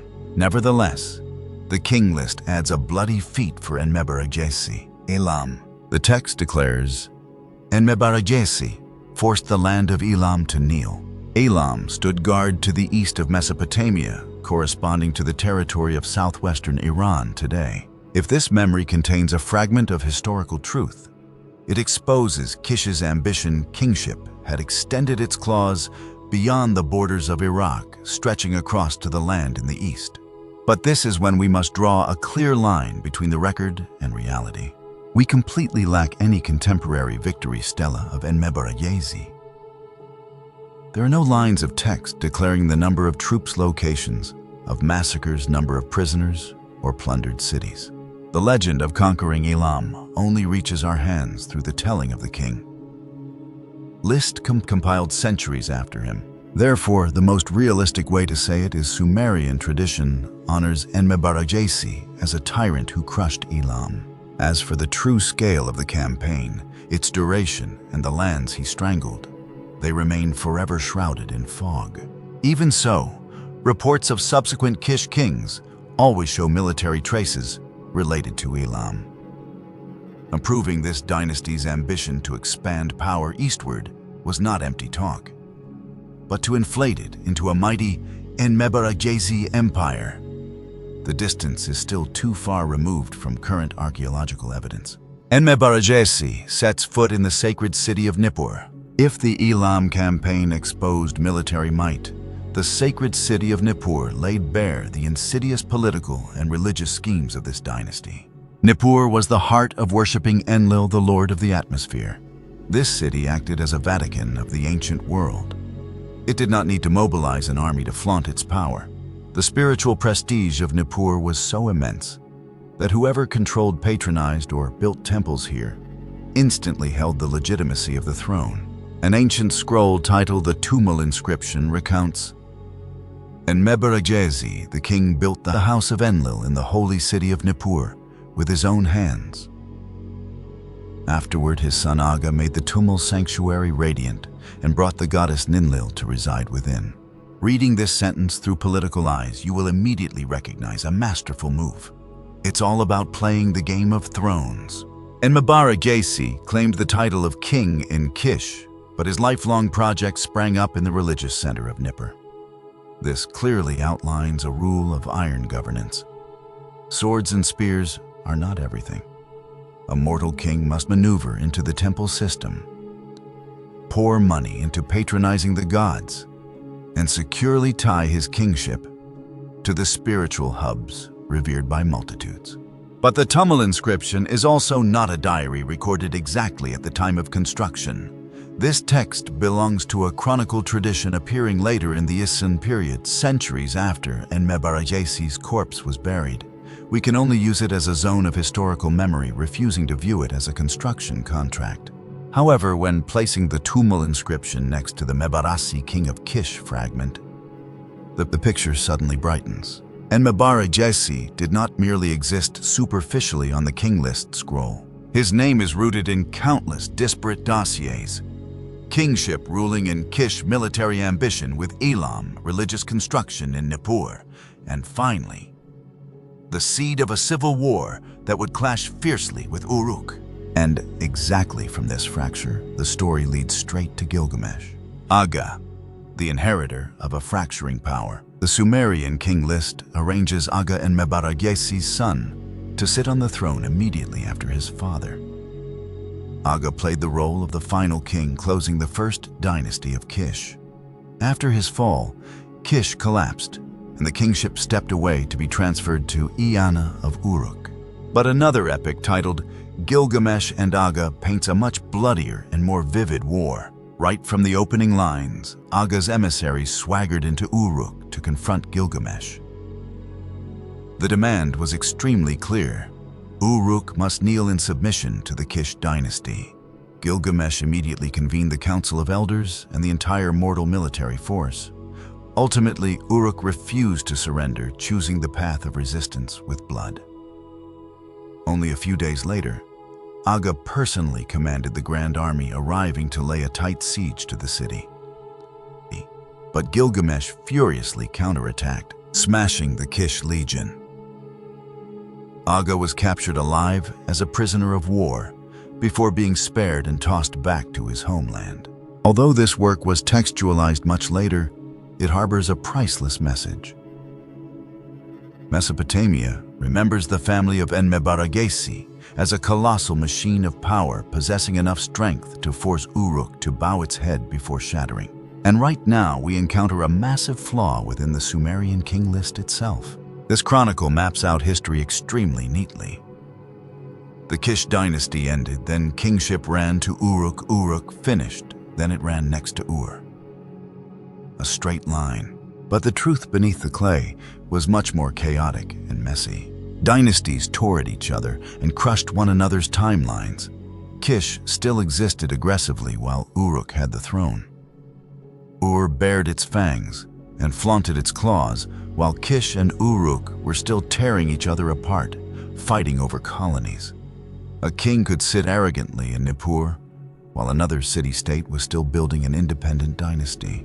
Professor Kramer, when analyzing the Tumul inscription, clearly pointed out Enmebaragesi and Aga of Kish, Gilgamesh of Uruk, and Mesanapada of Ur had to lie close together, chronologically completely contradicting the way the king list arranged them sequentially.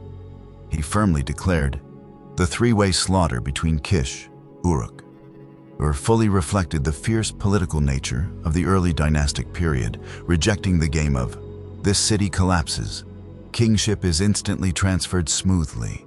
This is the exact blind spot that makes Enmebaragesi the trump card of this entire investigative dossier. Because from the moment he appeared, the illusion of kingship descending from heaven officially slammed its face into the naked reality of mortals. City-states tore at each other for colonies. Kings threw money at building temples to snatch legitimacy. Armies crossed borders to trample upon other territories. Sons took over blood-soaked scepters. Opposing city-states refused to kneel. Siege armies engaged in slaughter. And finally, an aging empire collapsed to make way for a pack of young wolves to rise. The mythical world of the king, living 28,800 years, was dead. We officially step into an era reeking of the stench of politics. 900 years, the deception of texts, and the archaeological truth. So what about his 900-year lifespan figure? If Enmebaragesi was truly a historical king, did this mortal live across nearly a millennium? Here, we must separate two dossier systems clearly. The textual dossier. The Sumerian king list blatantly assigns Enmebaragesi a 900-year reign. We are not allowed to erase that number, for it represents the mindset of the ancient mythological world. The archaeological dossier. There is an absolute absence of any contemporary artifacts proving the existence of a throne, living tenaciously for 900 years. The colossal numbers are purely magic tricks of the early chapters in the king list. The closer we advance toward dynasties with abundant records, the more those ridiculous numbers shrink gradually, aligning with human biological lifespans. Leading modern research institutes completely refuse to use 900 years as a chronological milestone for his throne. But the terrifying part lies in the fact that Enmebaragesi carried upon himself two parallel identities. In the chronicle, he played the role of a divinity, one possessing power falling from the sky, and a lifespan stretching a full 10 centuries. But under the drill of archaeology, he reveals his true form through a naked piece of evidence, a name, a title, a broken stone vase fragment. Enmebaragesi, king of Kish. No need for the 900-year figure. No need for brainwashing mythology. Those few sharp cuneiform marks alone were enough to shut the mouth of all skepticism. There was an individual who once breathed, once ruled, and once shed blood under that royal name. That is why Enmebaragesi naturally seized the central throne of this entire bloody transitional era, not because he bore the title the last Anunnaki descendant. There are no reports verifying that, nor because he was the first mortal to claim kingship. The Sumerian king list stuffed a pile of hazy kings right in front of him, but because he played the role of the boundary holder. Behind him, history was murky with mythical names. From him onward, flesh and blood weapons, artifacts, warfare, and thrones guaranteed by archaeology began to take clear shape.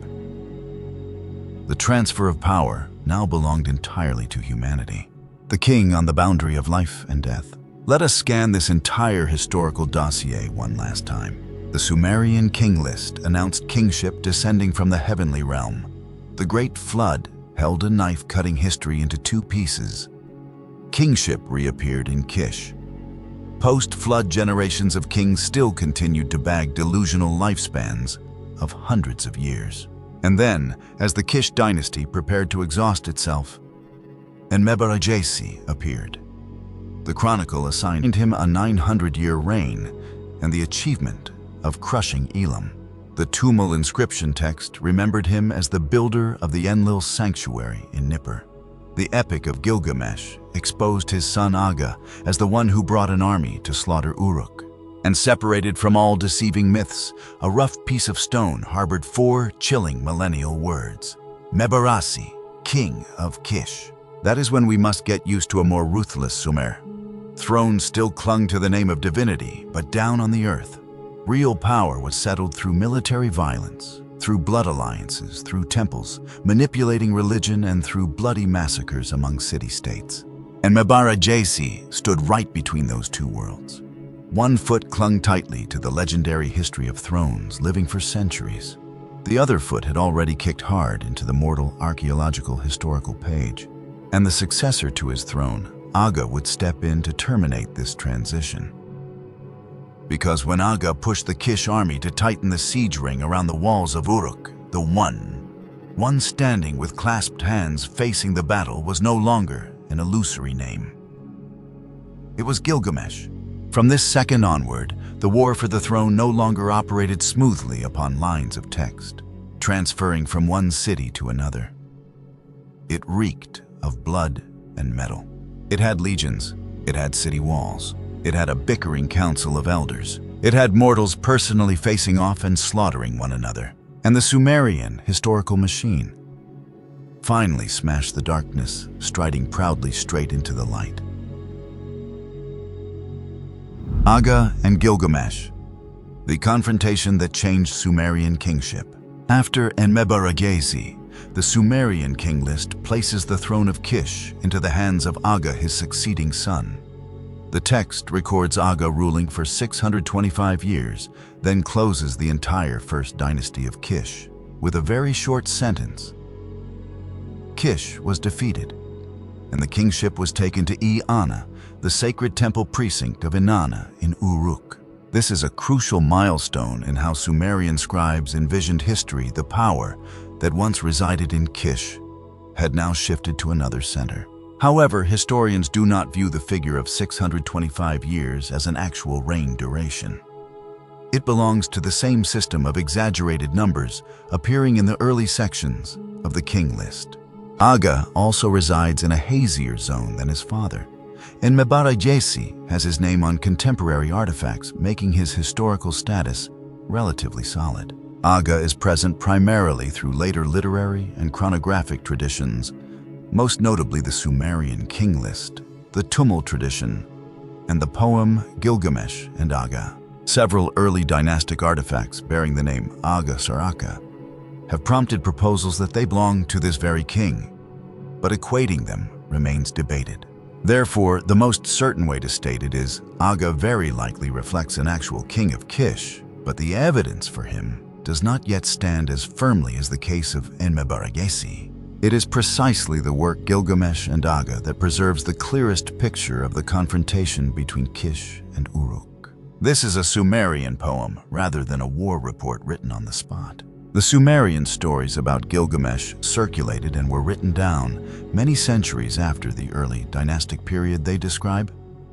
So we must read them as literary memories that may contain a historical core, rather than viewing every line of dialogue as a witness statement. Even so, what is noteworthy is that Gilgamesh and Aga relies almost entirely on none of the monsters' journeys to the underworld or famous miracles of Gilgamesh. The majority of the story revolves around a highly practical issue.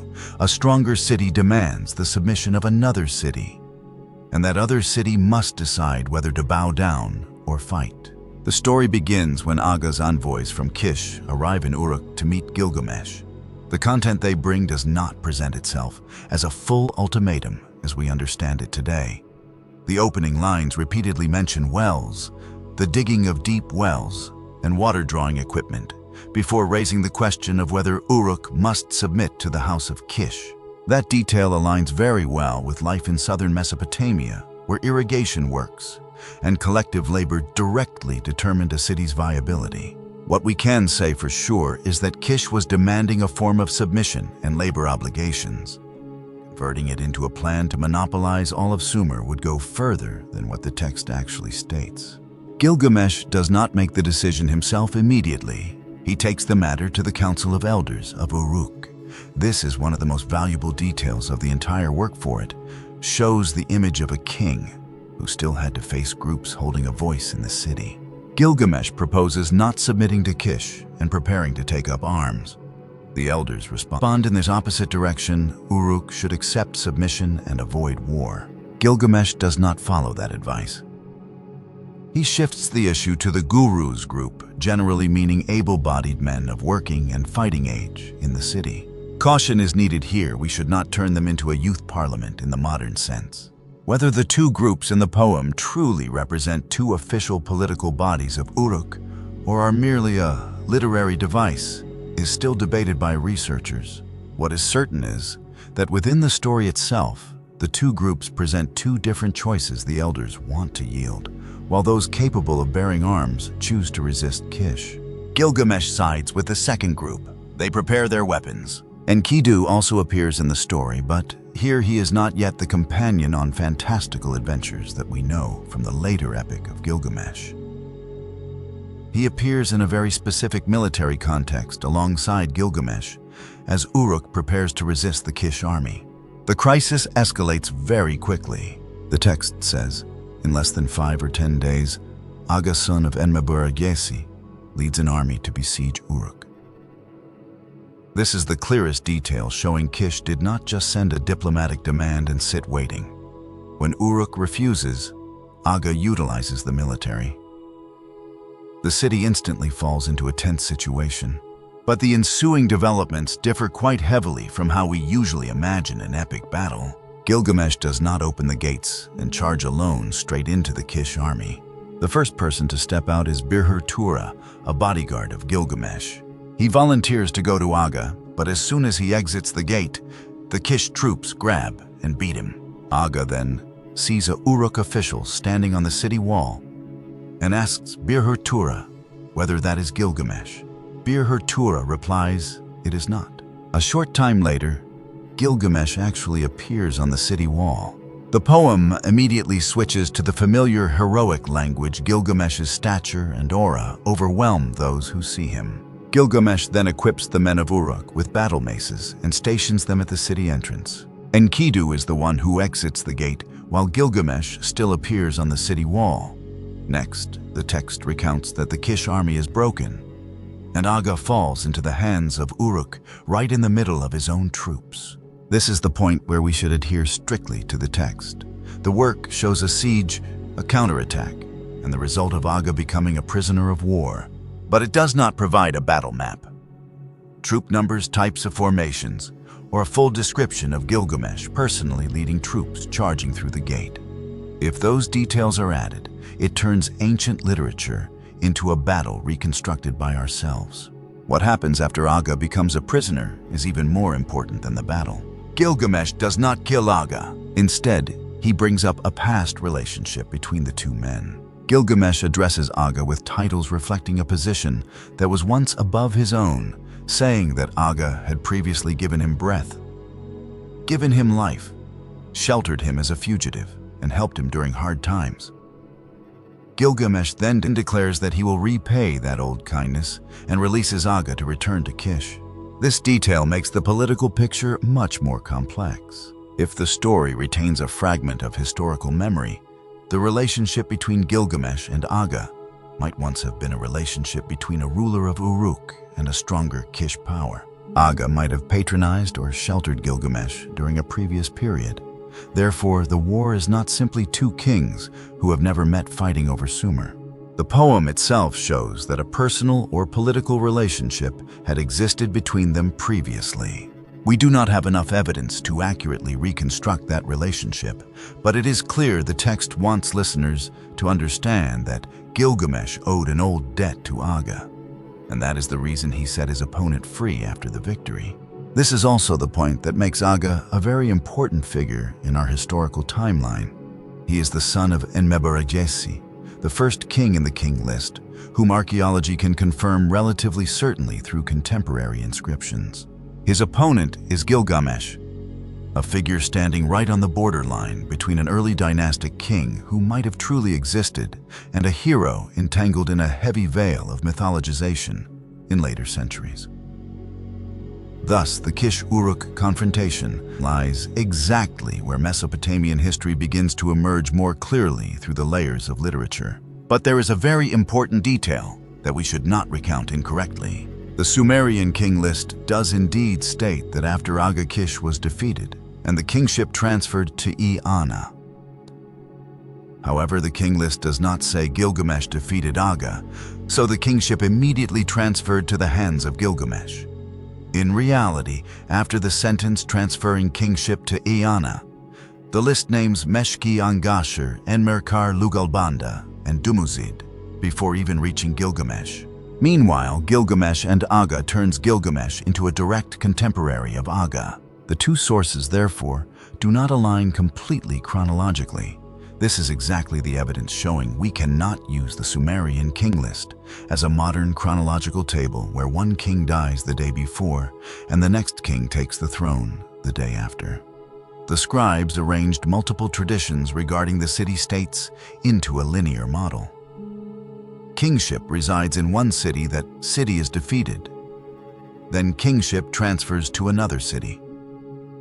The king list itself shows that model, while other texts reveal that the political reality between Kish and Uruk might have been overlapping and much more complex. This is a direct deduction from comparing the two sources side by side. Therefore, we also should not say that the Aga-Gilgamesh war appears in the Weld-Blundell prism.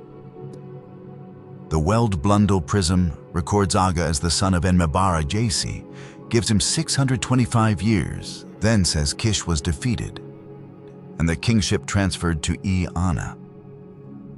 The story of Aga leading troops to Uruk, the council of elders debating the Kish troops, grabbing Birhurtura Enkidu, exiting the gate, Aga becoming a prisoner, and then receiving his freedom, belongs to the work Gilgamesh and Aga. The two sources might reflect the same memory of Kish's decline before Uruk, but we do not have the right to splice them together into a single narrative and call it all clearly confirmed historical events. What history permits us to say more certainly is this: Kish once held immense political prestige during the early dynastic period. Enmebaragesi is a king with actual inscriptional traces. Tradition places Aga right after him. An ancient Sumerian work remembers Aga as the one who brought an army to besiege Uruk and suffered defeat before Gilgamesh. And the king list preserves the memory that after that phase, the central location of kingship shifted from Kish to Eanna Uruk. We have traveled a very long distance from the pre-flood kings ruling for tens of thousands of years. By the time of Enmebaragesi and Aga, the story begins to contain things very familiar to human political history: hereditary succession, diplomatic envoys, labor obligations, city councils' debates over war siege armies, city walls, prisoners of war, and agreements between rulers. The mythological layer has not vanished yet. Gilgamesh would later step deeply into the world of gods and immortality. But in Gilgamesh and Aga, we see him in a very different role. A leader of Uruk having to decide whether his city would continue to submit to Kish. And when Aga left Uruk after his defeat, a political reality began to emerge more clearly behind the legendary history. Kish was no longer the sole center capable of imposing power down upon southern Mesopotamia. Uruk was strong enough to say no. That is the truly significant transition. Because from here on, our story will no longer merely revolve around the phrase, "Kingship descended from heaven." We begin to see mortal kings fighting amongst themselves for the right to retain that kingship on earth. Mesh-ki-ang-gasher, the king who vanished into the sea, and the solar bloodline. After Aga lost the battle and exited the stage of the first dynasty of Kish, the Sumerian king list uses only a brief sentence to mark the transfer of power. Kish was defeated, and the kingship was taken to Eanna. From this exact moment, we step into the first dynasty of Uruk.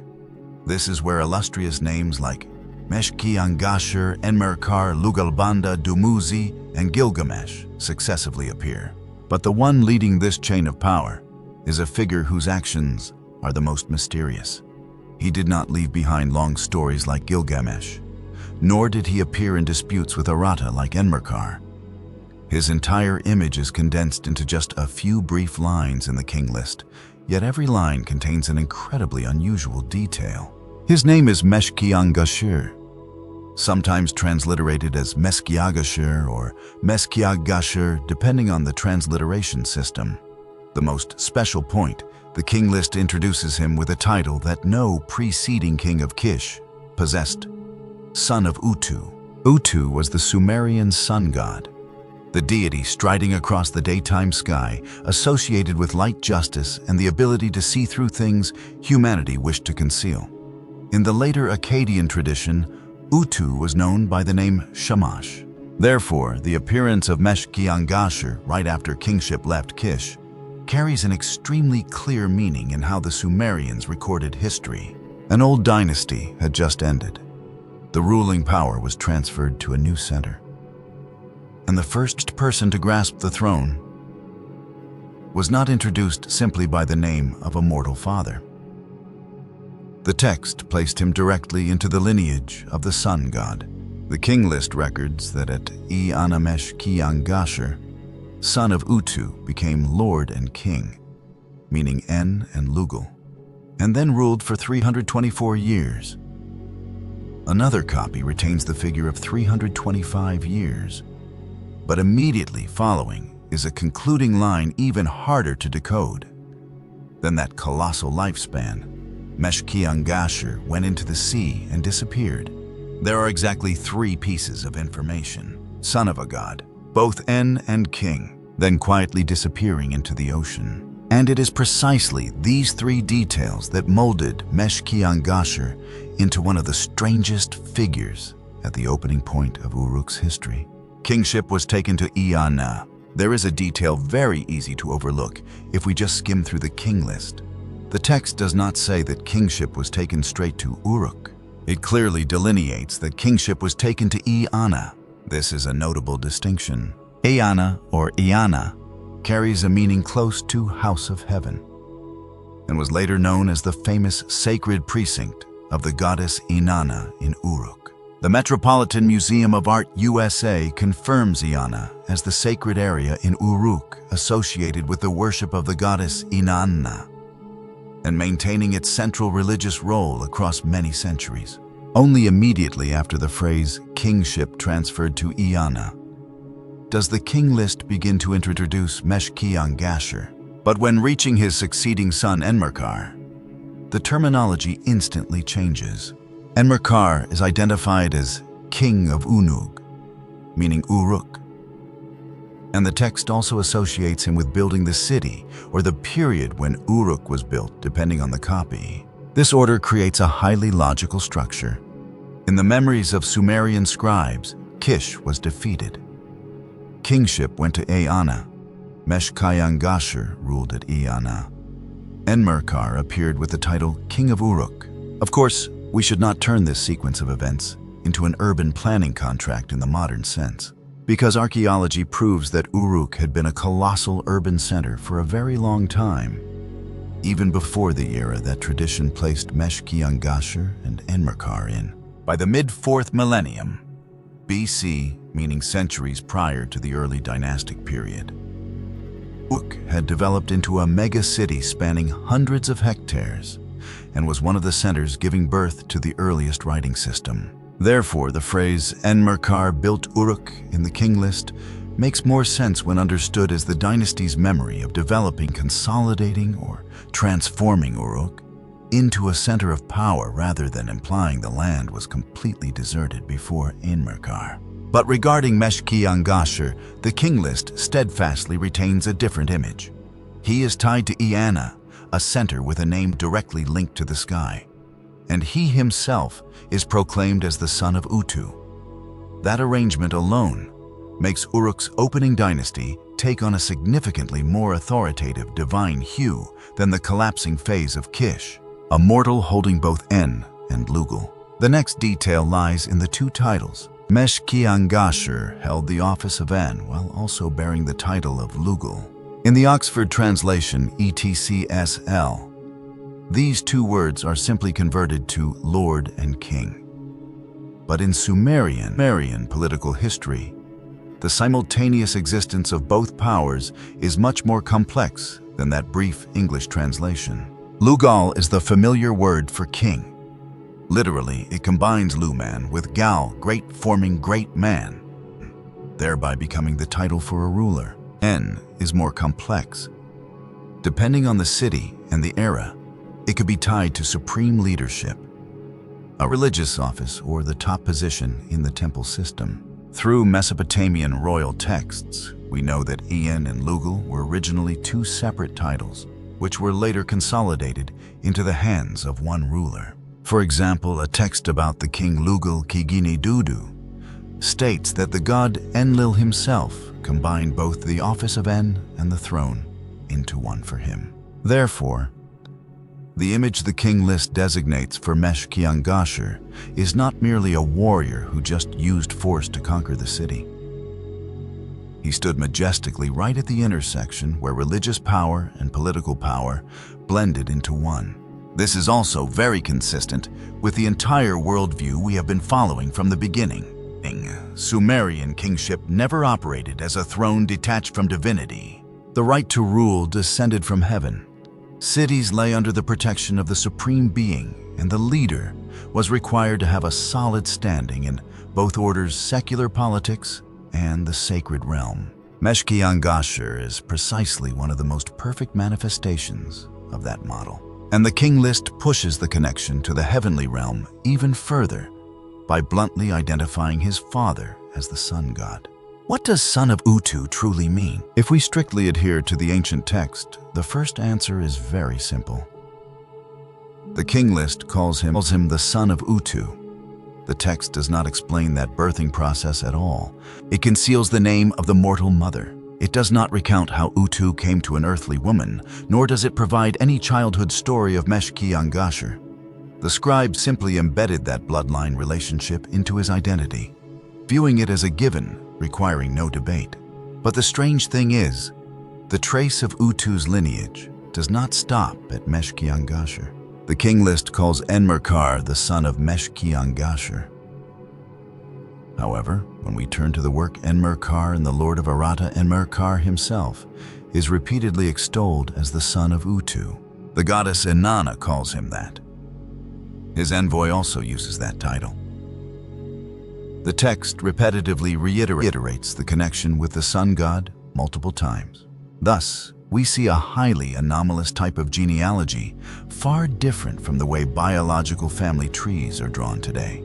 According to the king list, power passed from Utu to Mesh-ki-ang-gasher, and finally to Enmerkar. But in the literature regarding Enmerkar, Enmerkar is in turn called the son of Utu. This shows the title, son of the god, in Sumerian tradition, carries a broader meaning than a biological father-son relationship. It places the king into a flow of sacred power, affirming that his throne is securely tied to the patron deity at the cosmic summit. This is a reading based on comparing the two textual traditions side by side. The documents themselves do not have the leisure to pause and explain the biological mechanics of this relationship. But for the Sumerian story, the message is exceedingly clear. Uruk did not inaugurate its dynasty with a mortal pedigree. The one who opened the dynasty proclaimed himself the son of the sun. His successor also continued to cloak himself in that title. The new kingship of Uruk, therefore, was encased in an armor of legitimacy, drawing power directly from the divine world. 324 years on the throne and a journey of no return. The Weld-Blundell copy records Mesh-ki-ang-gasher ruling for 324 years. Another copy pushes it to 325 years. We do not need to break the narrative flow by immediately tossing that number aside. It is the number Sumerian tradition wanted subsequent generations to read. 324 years. What is more interesting lies in its position within the entire king list. The kings before the Great Flood bagged lifespans of tens of thousands of years. After the flood in Kish reign, duration still stretched for hundreds or thousands of years. By Mesh-ki-ang-gasher, the number had shrunk to 324 years, but of course still far exceeded a mortal lifespan. The son Enmerkar was given 420 years. Lugalbanda shot up to 1,200 years. Dumuzid 100 years. Gilgamesh 126 years. Therefore, if looking according to the king list's own internal logic, Mesh-ki-ang-gasher still belonged to a heroic age, where the boundaries between kings, gods, and myths were not yet clearly severed like the mindset of modern people. But the way he departed from the world carries an even more unusual hue than his reign duration. The king list does not record that Mesh-ki-ang-gasher stopped breathing.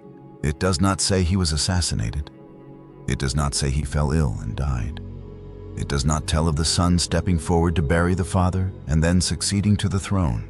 The modern Oxford translation ends his reign with a sharp, cold sentence. Mesh-ki-ang-gasher went into the sea and disappeared. And then Enmerkar instantly appears. Notably, the translation history of this sentence also hides its own layer of mystery. In the classic translation by the Sumerian expert Samuel Noah Kramer, the final sentence was understood as Mesh-ki-ang-gasher went into the sea and ascended the mountains. Meanwhile, the current Oxford ETCSL version concludes with a single word, disappeared.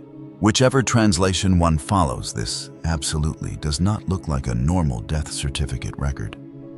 He stepped into the sea. Afterward, he evaporated from the story, and the text refuses to explain further. That is precisely the point we should leave intact, instead of filling the gap ourselves with a fictional story the clay never told. Perhaps this is a memory of an expedition of no return. Perhaps it relates to a risky maritime trade journey. Perhaps later Sumerians transformed a king's disappearance into a magnificent mythological motif. Some scholars also connect his link with Utu the sun god, who moves and dives across the sky, and question whether that disappearance carries any layer of astronomical symbolism. But the king list is silent, and it is that very silence that makes Mesh-ki-ang-gasher haunting. A king of 324 years, son of the sun god, the inaugurator of new power at Eana. Then one day he stepped into the ocean and permanently vanished from the historical record. The king who only exists on the list. This is also the point where Mesh-ki-ang-gasher differs entirely from Enmebaragesi. With Enmebaragesi, we hold a contemporary artifact in our hands. The Mebarasi, king of Kish stone vase fragment. With Mesh-ki-ang-gasher, current traces are much thinner. He lacks his own epic like Enmerkar, Lugalbanda, or Gilgamesh. What we know most certainly about him all comes from the Sumerian king list itself. This does not make the figure any less important. On the contrary, it makes him resemble a colossal shadow, standing guard right at the head of the dynasty of Uruk. The text remembers clearly his name, pedigree titles, reign duration, and disappearance, but deliberately conceals the part of his life lying between those chronological milestones. And when looking at the order of the first dynasty of Uruk, that position becomes even more special. Mesh-ki-ang-gasher, Enmerkar, Lugalbanda, Dumuzid, Gilgamesh.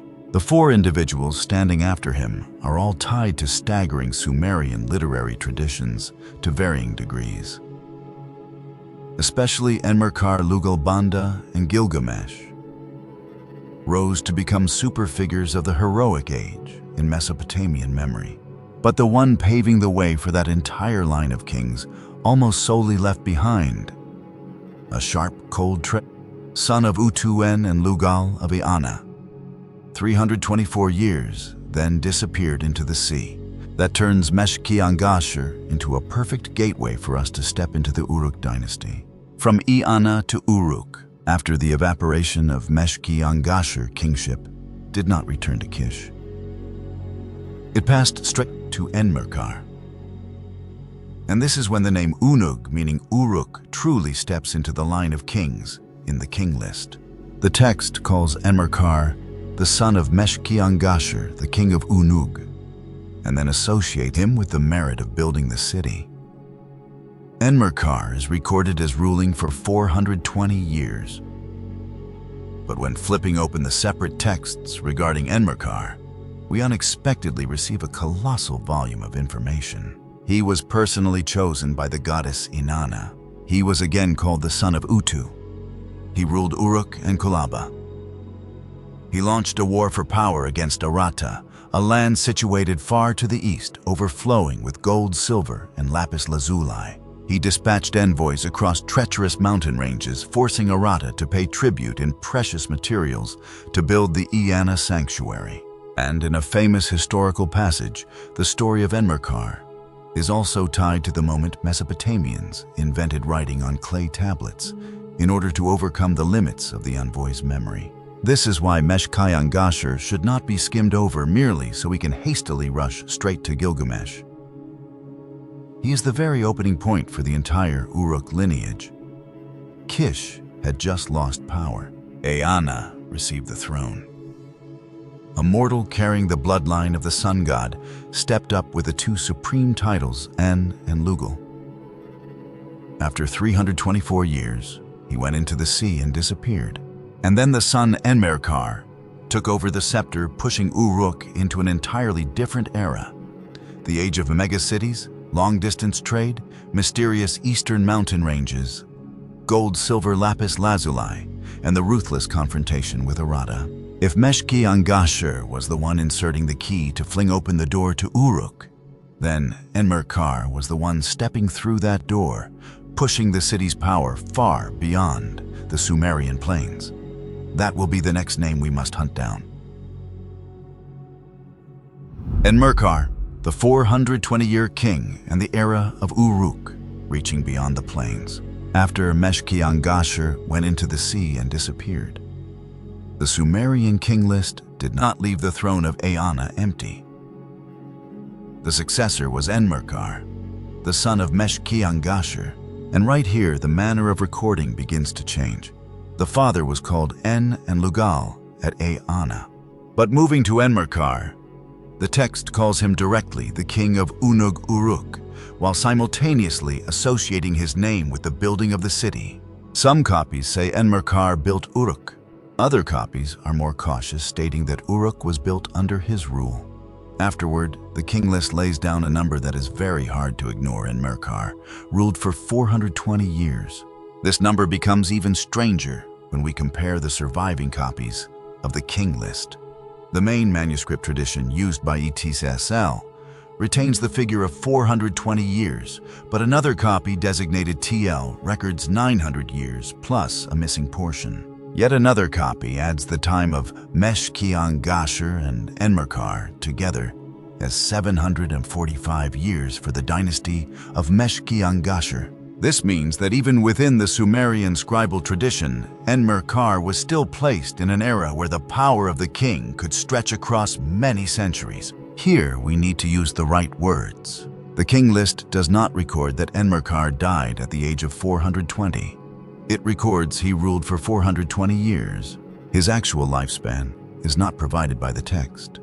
But if reading the story according to the king list's own logic, Enmerkar's dynasty still belonged to the post-flood world where the reign durations of the first kings were extraordinarily long. Following him, Lugalbanda is even recorded ruling for 1,200 years, then Dumuzid 100 years, and Gilgamesh 126 years.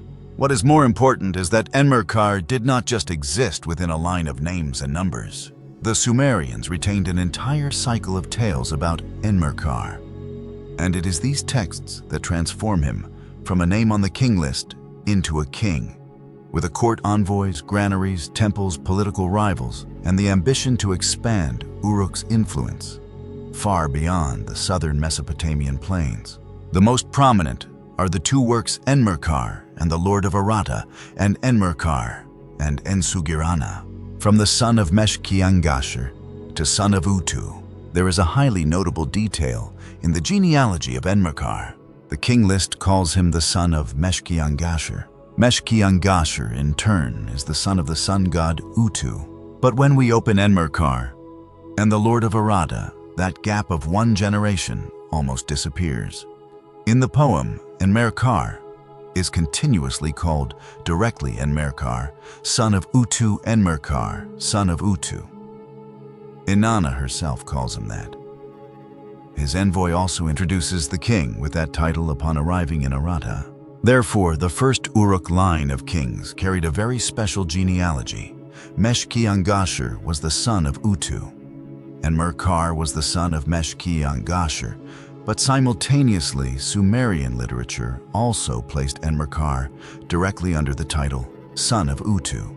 The Sumerians did not leave behind an explanation as to whether this was a bloodline relationship in a biological sense or a sacred title reserved for the king.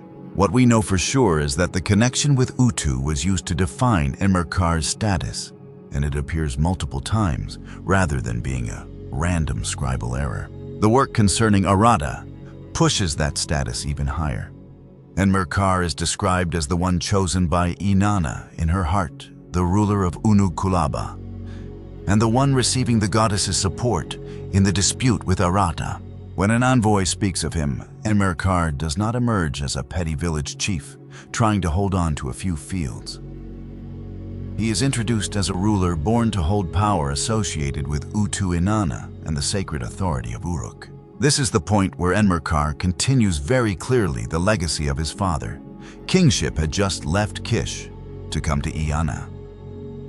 Mesh-ki-ang-gasher opened the dynasty in the capacity of the son of Utu.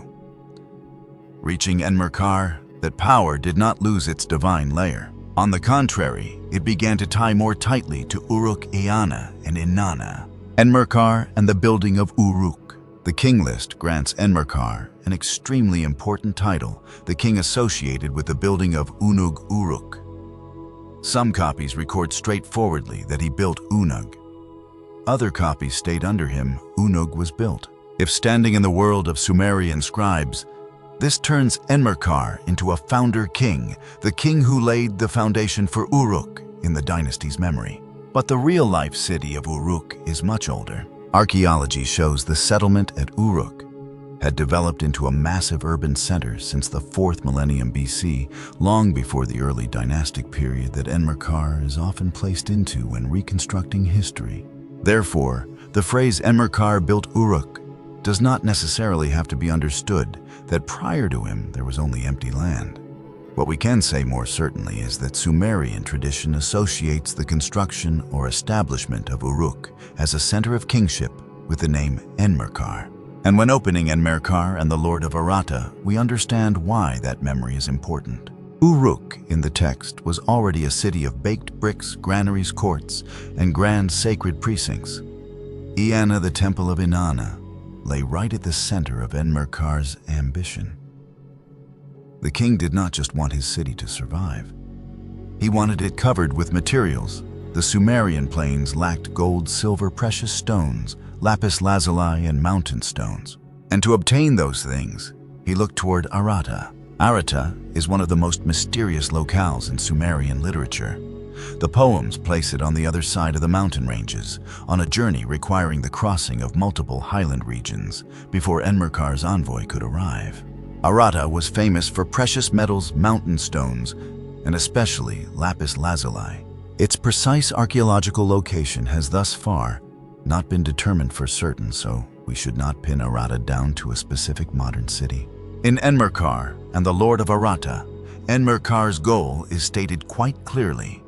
He beseeches Inanna to help him make Aratta submit to Uruk. The people of Aratta must bring down gold, silver, and precious stones while providing materials and manpower to build and decorate the sacred structures in Uruk and Eridu. This is not a simple story about two armies charging at each other. The confrontation occurs primarily through envoys, demands items, grain challenges, and a battle over prestige between the two rulers. Enmerkar selects an envoy with endurance and good speaking ability. This person leaves Uruk, crosses the mountain ranges, and finally steps into the courtyard of Aratta. The text describes him crossing successively 5 mountains, 6 mountains, then 7 mountains before arriving. The message he carries is very tough. Enmerkar demands that Aratta bow down before Uruk and transfer precious minerals to the plains. If refused, the threat of destruction is also placed on the table. But the ruler of Aratta refuses to submit. He replies that Inanna herself has also given him the right to rule Aratta, so Uruk does not have the right to simply force the mountain city to kneel. From here, the confrontation stretches across multiple rounds. The envoy runs back and forth between Uruk and Aratta. Each side issues a new demand. Each demand is answered with a different challenge. And Enmerkar continually uses the colossal resources of the plains to force Aratta into a difficult position. Enmerkar's weapons are not only the military. One of the most interesting details of the work is barley. Aratta falls into a state of food shortage. Enmerkar has what the mountainous region needs: the grain resources of the Mesopotamian plains. He has barley loaded onto donkey caravans and transported across the mountains to Aratta. When that amount of food is dumped into the city's courtyard, the poem describes the people of Aratta as having just escaped famine. Some people even start talking about bowing down before the Lord of Kulaba. This detail gives us an Enmerkar entirely different from the image of a mere warrior. He uses food to exchange for mountainous materials. He uses the transportation network to project Uruk's power across geographical distances. He uses religion to affirm Inanna is on his side. And he uses the city's granaries as a political tool. This is exactly the economy a major city-state in southern Mesopotamia needs. The plains are very rich in grain and agricultural products, but lack good wood, stone, and many types of metals. The eastern highlands possess many raw material resources the south needs.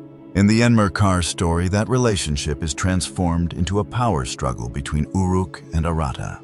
The king wants what Aratta has.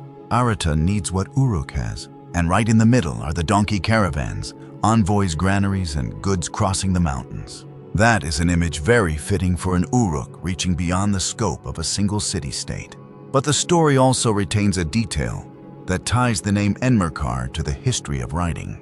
After many exchanges, Enmerkar's message becomes too long. The envoy had run back and forth between Uruk and Aratta many times, but this time his mouth became heavy, and he could not remember the king's entire message.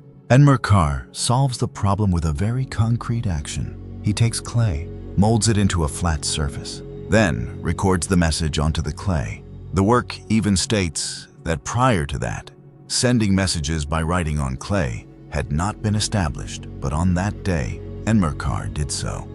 The envoy then carries the tablet to Aratta and places it before the ruler of the city. This is an extremely crucial detail for the figure of Enmerkar. We do not need to say archaeology has proven Enmerkar was the inventor of writing. Archaeology at Uruk itself preserves traces of writing from a much earlier period. But in Sumerian literary memory, Enmerkar is tied to the moment writing solved a state problem. The king's words were too long for one person to carry in his head, so the message had to be retained on clay. That fits very well with the world Enmerkar represents. A city that has grown so large that power no longer operates solely by voice.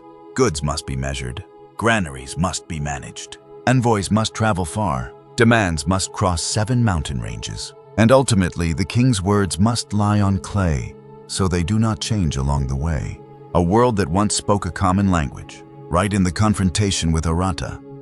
The work also retains a section often called the Incantation of Nudimud. This section mentions Shubur Hamazi Sumer Akkad. And the Martu region then speaks of a time concerning all humanity directing words to Enlil in one language before Enki interfered with the speech of mankind.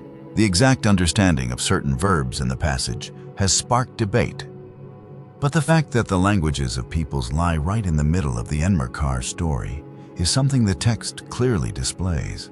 And what is noteworthy is that this theme appears in the very story of a king trying to control a world increasingly larger than Uruk. His city communicates with lands far away. Envoys must cross mountains. People in different regions carry their own languages and identities.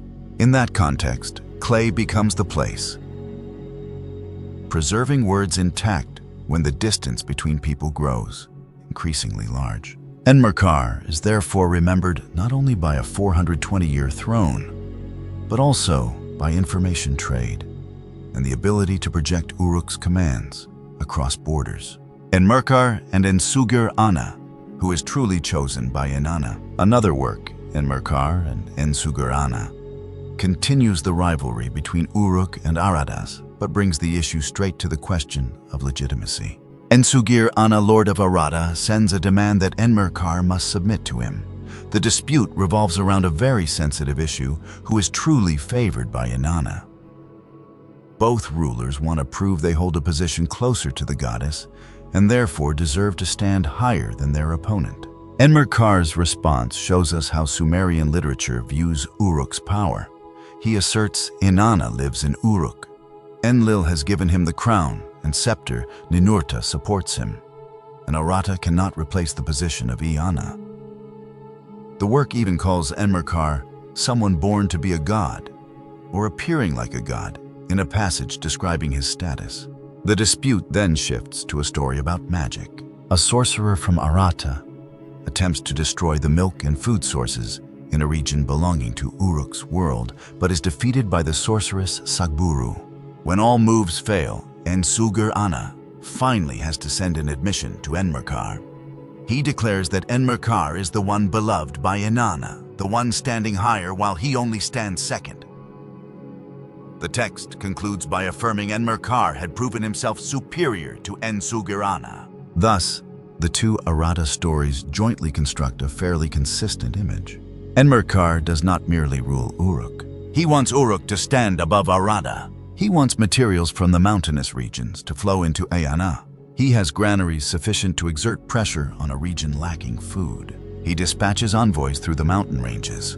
He is chosen by Inanna, and when his power is challenged by another ruler, Sumerian tradition always brings the story to a similar outcome. Enmerkar holds the higher position, 420 years, a dynasty not at all small after the flood. Now we return to the initial number, 420 years. What is noteworthy is that the Sumerian scribes do not use such a long number for a completely empty king. They associate Enmerkar with the building of Uruk, associate him with Inanna, associate him with Utu, associate him with Inanna, associate him with Arata, associate him with gold, silver, and lapis lazuli, associate him with envoys crossing mountains, and in one story even associate him with the moment the king's message is placed onto a clay tablet to overcome the limits of human memory. If following the king list copy that retains the figure of 420 years, then Enmerkar alone sat on the throne, longer than the entire histories of many later dynasties combined. If following the TL copy, his reign is even pushed to 900 years plus a missing portion. And if taking the record totaling 745 years for the line of Mesh-ki-ang-gasher, we are looking at the first 2 generations of Uruk covered by centuries of kingship. That is how the Sumerians wanted to place the first kings of Uruk into memory. They do not appear as ordinary rulers. The father is the son of Utu, holding both the office of En and Lugal rules for over 3 centuries, then steps into the sea and disappears. The succeeding son continues to be called the son of Utu by literature rules for 4 centuries as chosen by Inanna, and projects Uruk's power across the mountain ranges all the way to Arata. But after Enmerkar, the king list also places on the throne a figure with an even vastly larger number. Lugalbanda, the shepherd, the king recorded as ruling for 1,200 years. And unlike Enmerkar, Lugalbanda is not only remembered as a king. The separate stories about him also bring us into mountain caves, expeditions to Arata, and the process of a human beginning to step closer to divine status. Lugalbanda, the shepherd who ruled for 1,200 years, and the bloodline leading to Gilgamesh. After Enmerkar, the Sumerian king list places a very different name onto the throne of Uruk Lugalbanda the shepherd. The text does not need to add any military feat to introduce him. Just a single line, Lugalbanda the shepherd ruled for 1,200 years. This number makes him the king, with the longest reign duration among the initial group of rulers of the first dynasty of Uruk, listed by the king list in this section. The entirety of the first dynasty of Uruk, consisting of 12 kings, is calculated by the Weld Blundell prism to a total of 2,310 years. Lugalbanda alone accounts for 1,200 years of that figure.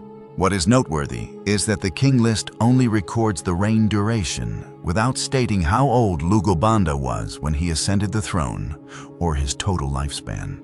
But if we read exactly what the text passes down, 1,200 years is still a colossal number. Mesh-ki-ang-gasher is recorded with 324 years, Enmerkar 420 years. Reaching Lugalbanda, the time on the throne abruptly nearly triples compared to his predecessor. After him, Dumuzid has only 100 years, and Gilgamesh 126 years. Therefore, Lugalbanda stands almost at the final peak of an era where Uruk kings were still granted dynasties stretching across many centuries. But Lugalbanda is special in another regard. With Enmerkar, we follow a king who is already seated on the throne. The separate works regarding Lugalbanda, however, take us back to the time before he became king, when he was still serving under Enmerkar in the expedition aimed at Arata. The 2 major surviving texts are Lugalbanda in the mountain cave and Lugalbanda and the Anzud bird. It is these 2 stories that recount the process of a young soldier being left behind amidst the mountains, escaping death, receiving a special power, and then becoming a crucial figure in Enmerkar's campaign, the 8th man in Enmerkar's army. The story begins when Enmerkar mobilizes Uruk and Kulaba for a major campaign against Arata. The king leads the army out of the plains, advancing into the eastern mountainous region. Within that army, the text specifically mentions 7 young warriors belonging to the elite forces. They are described as commanders of hundreds and thousands of troops, standing directly under Enmerkar's command. After introducing those 7 men, the text adds one more figure. Lugalbanda is the 8th man. At this point in time, Lugalbanda does not yet appear as a king of 1,200 years. He is merely a member of Enmerkar's expeditionary force. But when the host has traveled about halfway, everything changes. A severe illness unexpectedly strikes Lugalbanda down. The text describes his body jerking his mouth, turning face down into the dust, his hands no longer having enough strength to grasp the hands of others, and his legs unable to continue stepping. Neither the king nor the army can take him along. Bringing Lugalbanda back to Uruk is also impossible. The army has advanced too deep into the mountains. Those traveling with him therefore find a mountain cave. place him inside, and pile beside him a great deal of food and supplies: dates, figs, cheese oil, eggs, beer, wine, aromatic resin, drinking water, an axe with a metal part made of tin, and even a knife described by the text as being of iron. That preparation resembles a place of recuperation, but simultaneously bears the semblance of provisions for a person who might die there. Lugalbanda's condition at that time was so serious that those around him could barely perceive his breathing. The people called by the text as brothers and friends have to arrive at a difficult decision. They will continue following the army to Arada. If Lugalbanda recovers, he will find his own way back to Kulaba. If he dies, they will return to retrieve the body after the campaign ends. Then the entire group leaves the mountain cave, leaving Lugalbanda lying alone. This is the true starting point of the Lugalbanda legend, not on the throne, but in a mountain cave far from Uruk, where everyone has mentally prepared for the possibility that he might never return. 3 gods come to Lugalbanda. Lugalbanda lies ill for another 2.5 days. When his strength has still not returned, he directs a plea to Utu, the sun god. Lugalbanda speaks of the fear of having to die alone in a strange mountainous region without mother, father, or relatives by his side. Utu hears the plea and sends help down to the mountain cave. After Utu, Inanna appears. The goddess's light shines into the cave. Lugalbanda again pleads to live in order to return to Kulaba and Inanna. The text says, Inanna accepts his tears and then puts him to sleep with the power of life. Next comes Suen Nana, the moon god. Lugalbanda pleads to this deity, and Suen grants him life, returning standing power to his legs. At the next sunrise, Utu again shines light down into the cave. The deity who struck him with illness departs, and guardian deities stand before and behind Lugalbanda. Lugalbanda steps out of the cave. Plants described as possessing life-saving capabilities spring up. Water from mountain streams appears. He eats the plants, drinks the water, and his strength returns. From a person who had just been lying immobile in the cave, Lugalbanda begins running through the mountains as fast as a wild beast. But the story does not end there, because the one who just escaped death has still not found Enmerkar's army. And amidst the strange mountain ranges, Lugalbanda meets Anzud and the fate-changing gift. In the second story, Lugalbanda is still alone amidst the Zabu mountain region. He finds the nest of Anzud, a colossal bird creature tied to the divine world. The text describes Anzud having eagle talons, shark-like teeth, and a cry powerful enough to make the ground of the Lulubai mountain region shake. Lugalbanda does not attack the nest. He cares for Anzud's young. He makes cakes with honey, feeds the chick fatty meat, paints its eyes, anoints it with cedar scent, and refurbishes the nest. When Anzud returns and discovers its offspring carefully cared for, it wants to know who did the work. Anzud declares that if the person is a human, it will determine a special fate for that person. Lugalbanda steps out. Anzud is appreciative and begins offering rewards. It offers to help him return to Kulaba in honor. Lugalbanda does not accept. It offers fighting strength and weapons. He still does not accept. It continues to offer prosperity. Lugalbanda still refuses. Finally, Anzud asks what he himself wants. Only then does Lugalbanda make his request. He wants legs that never know fatigue, wants strength to always reside in his 2 arms, wants to be able to move as fast as sunlight, as Inanna and as storms, wants to set foot wherever his eyes can see and his heart wants to go. Anzud agrees. It determines that fate for Lugalbanda. From here, the character is completely changed. The man who once could not lift his legs in the mountain cave now receives the ability to run tirelessly, and Anzud demands he keep that gift a secret from others. Lugalbanda returns from where no one returns. After leaving Anzud, Lugalbanda tracks the Uruk army. He crosses 5, 6, then 7 mountain ranges and finally reappears amidst the army. The people who once left him in the cave do not understand what happened. They ask how someone left behind near death could single-handedly cross the mountainous region where, according to their words, no one travels alone and returns to mankind. Lugalbanda does not reveal the secret of Anzud. He only replies that he used his own legs to cross the rivers and found his own way through the mountains.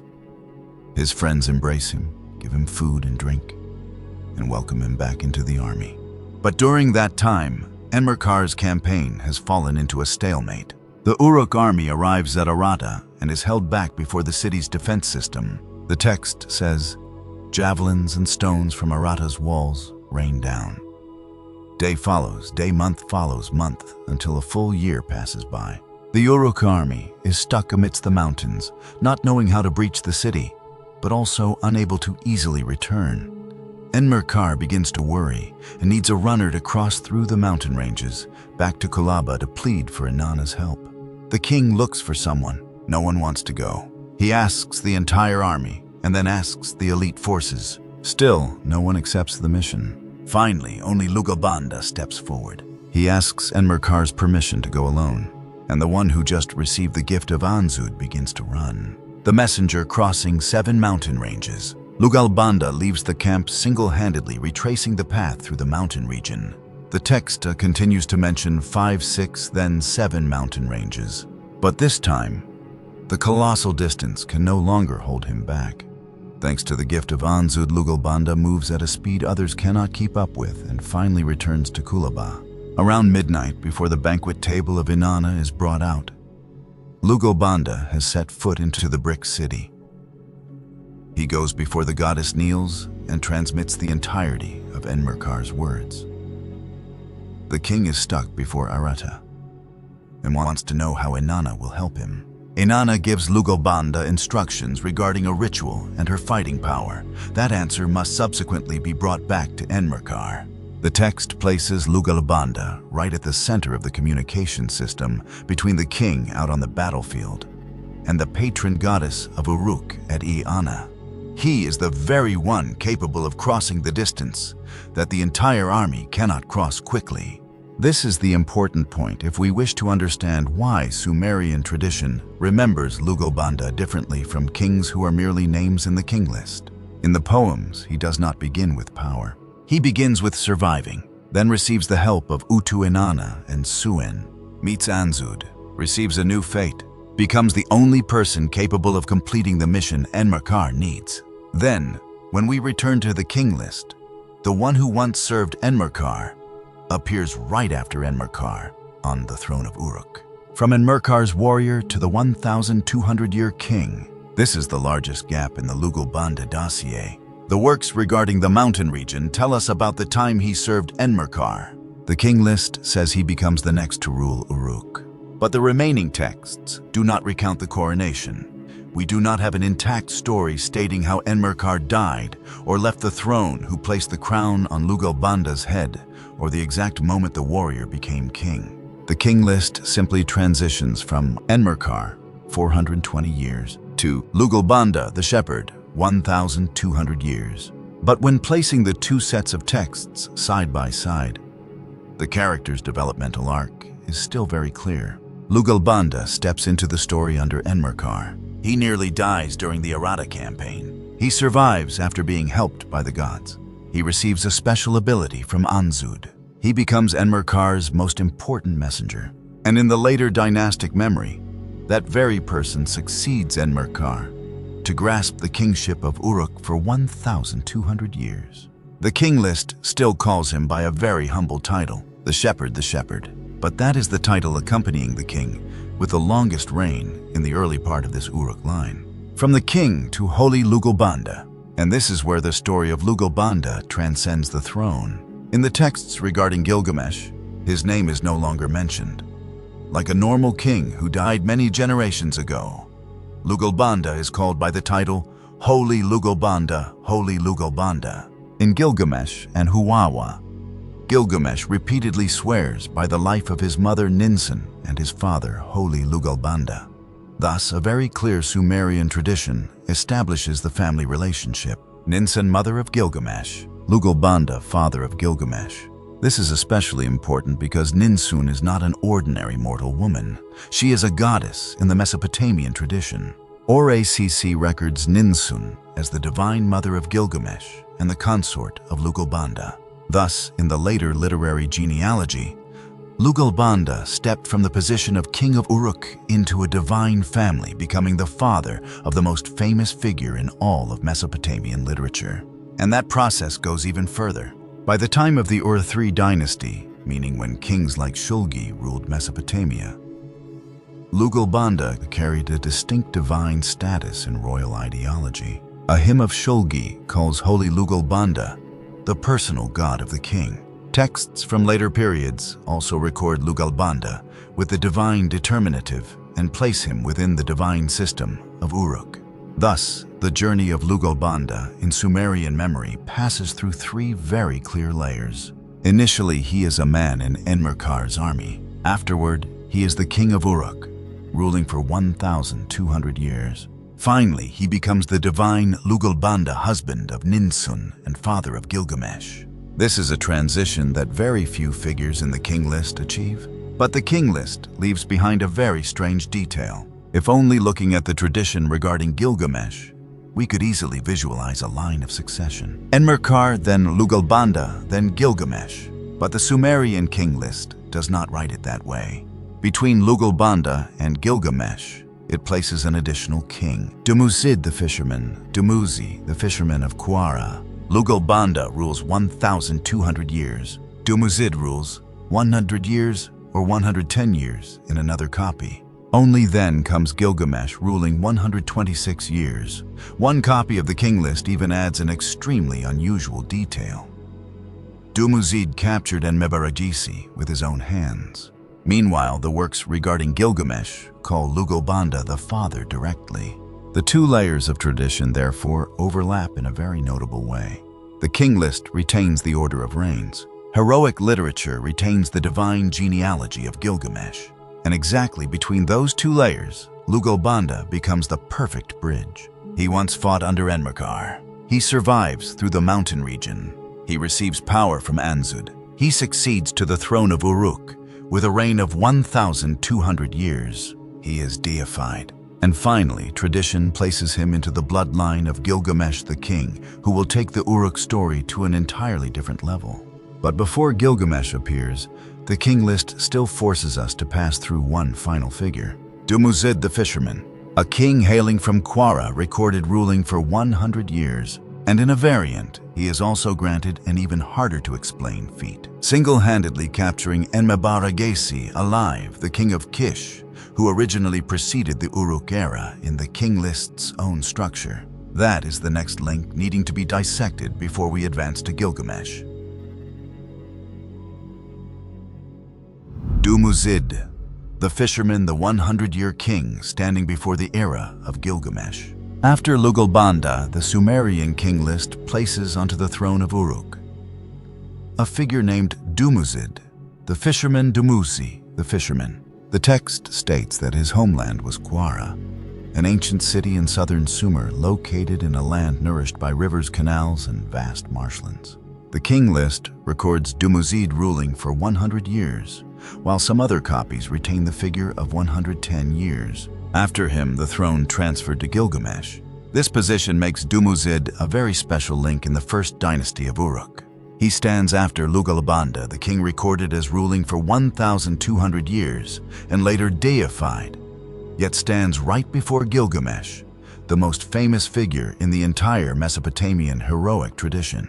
What is even more noteworthy is that Dumuzid is not introduced with a divine genealogy or a grand military title. The king list only calls him by a very specific profession, a fisherman hailing from Quara. Quara is not an imaginary locale. This is one of the ancient cities of southern Mesopotamia, possessing its own religious tradition and situated within an urban network developing around river branches and canals. Therefore, the image of a fisherman from Quara stepping onto the throne of Uruk reflects a very different layer of memory compared to Mesh-ki-ang-gasher or Enmerkar. The power of Uruk at this time was no longer solely tied to those called the sons of Utu, or kings undertaking journeys to Arata. A figure remembered by his own profession and homeland could also step into the line of kingship. A variant of the king list also connects Dumuzid with Enmebaragesi of Kish in a confrontation. The specific details of this sentence are not entirely consistent among modern readings, so we do not need to turn it into a fully reconstructed battle. But the very fact that Dumuzid and Enmebaragesi appear in the same memory is still highly notable. It aligns with other texts showing that Kish and Uruk once clashed directly during this period. We have seen Aga, the son of Enmebaragesi, bring an army to Uruk in the story Gilgamesh and Aga. Now Dumuzid, the one standing right before Gilgamesh in the king list, is also connected to the Kish line of kings. Thus, behind the neat arrangement of the Sumerian king list is a more complex political world. Kish still retained major influence while Uruk was rising. The two centers did not simply exist interchangeably like two dynasties opening and closing on exact dates. The lines of kings might have overlapped, competing for influence, and leaving behind different memories in Sumerian literature. Dumuzid stands right in the middle of that transitional phase. But the name Dumuzi also pulls us back to a much deeper layer of Sumerian tradition. Because Dumuzid the Fisherman was not the only person bearing this name. Right before the Great Flood, the king list recorded a Dumuzid the Shepherd. Dumuzid the Shepherd at Bad Tabira, with a reign stretching up to 36,000 years. After the Great Flood, the name Dumuzi reappeared with the fishermen of Quara. In Sumerian religion, Dumuzi simultaneously became the name of a highly famous deity associated with Inanna, the shepherding profession, growth, death, and the underworld. Here we should not hastily conclude that those three figures are definitively the same character. The texts do not allow us to simply connect them together as a single biography. But clearly the name Dumuzi had sunk so deep into Sumerian memory that it appeared in all three realms: pre-flood kingship, post-flood kingship, and religious mythology. In the famous stories about Inanna, Dumuzi is the consort of the goddess. After Inanna returned from the underworld, Dumuzi was swept into a vortex, leading to his having to descend into the realm of the dead. Other texts describe the lamentation for Dumuzi, his loss, and the connection between this deity's fate and the growth cycle of the natural world. Across many centuries, Dumuzi became one of the most familiar figures of Mesopotamian religion. Therefore, when a person bearing the name Dumuzid appeared right in the Uruk line of kings, the Sumerian scribes did not place him in a world completely detached from mythology. To them, the border between an ancient king, a legendary ancestor, and a worshipped figure could be very thin.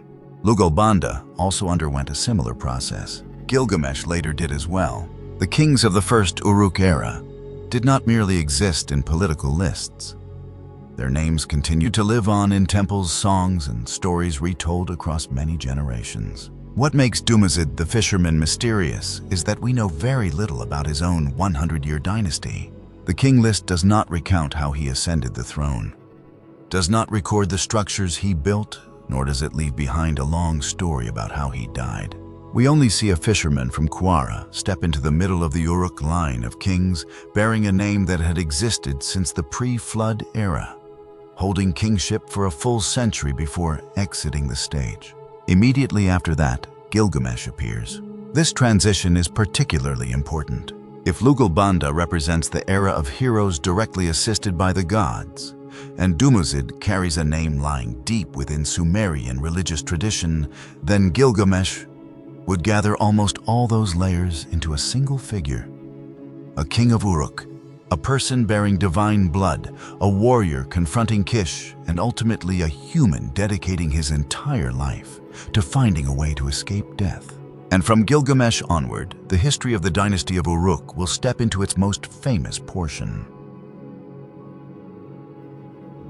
Gilgamesh, Lord of Kulaba, and the 126-year king stepping out of the king list. After Dumuzid the Fisherman, the Sumerian king list finally brings us to the most famous name in the entire first dynasty of Uruk, Gilgamesh.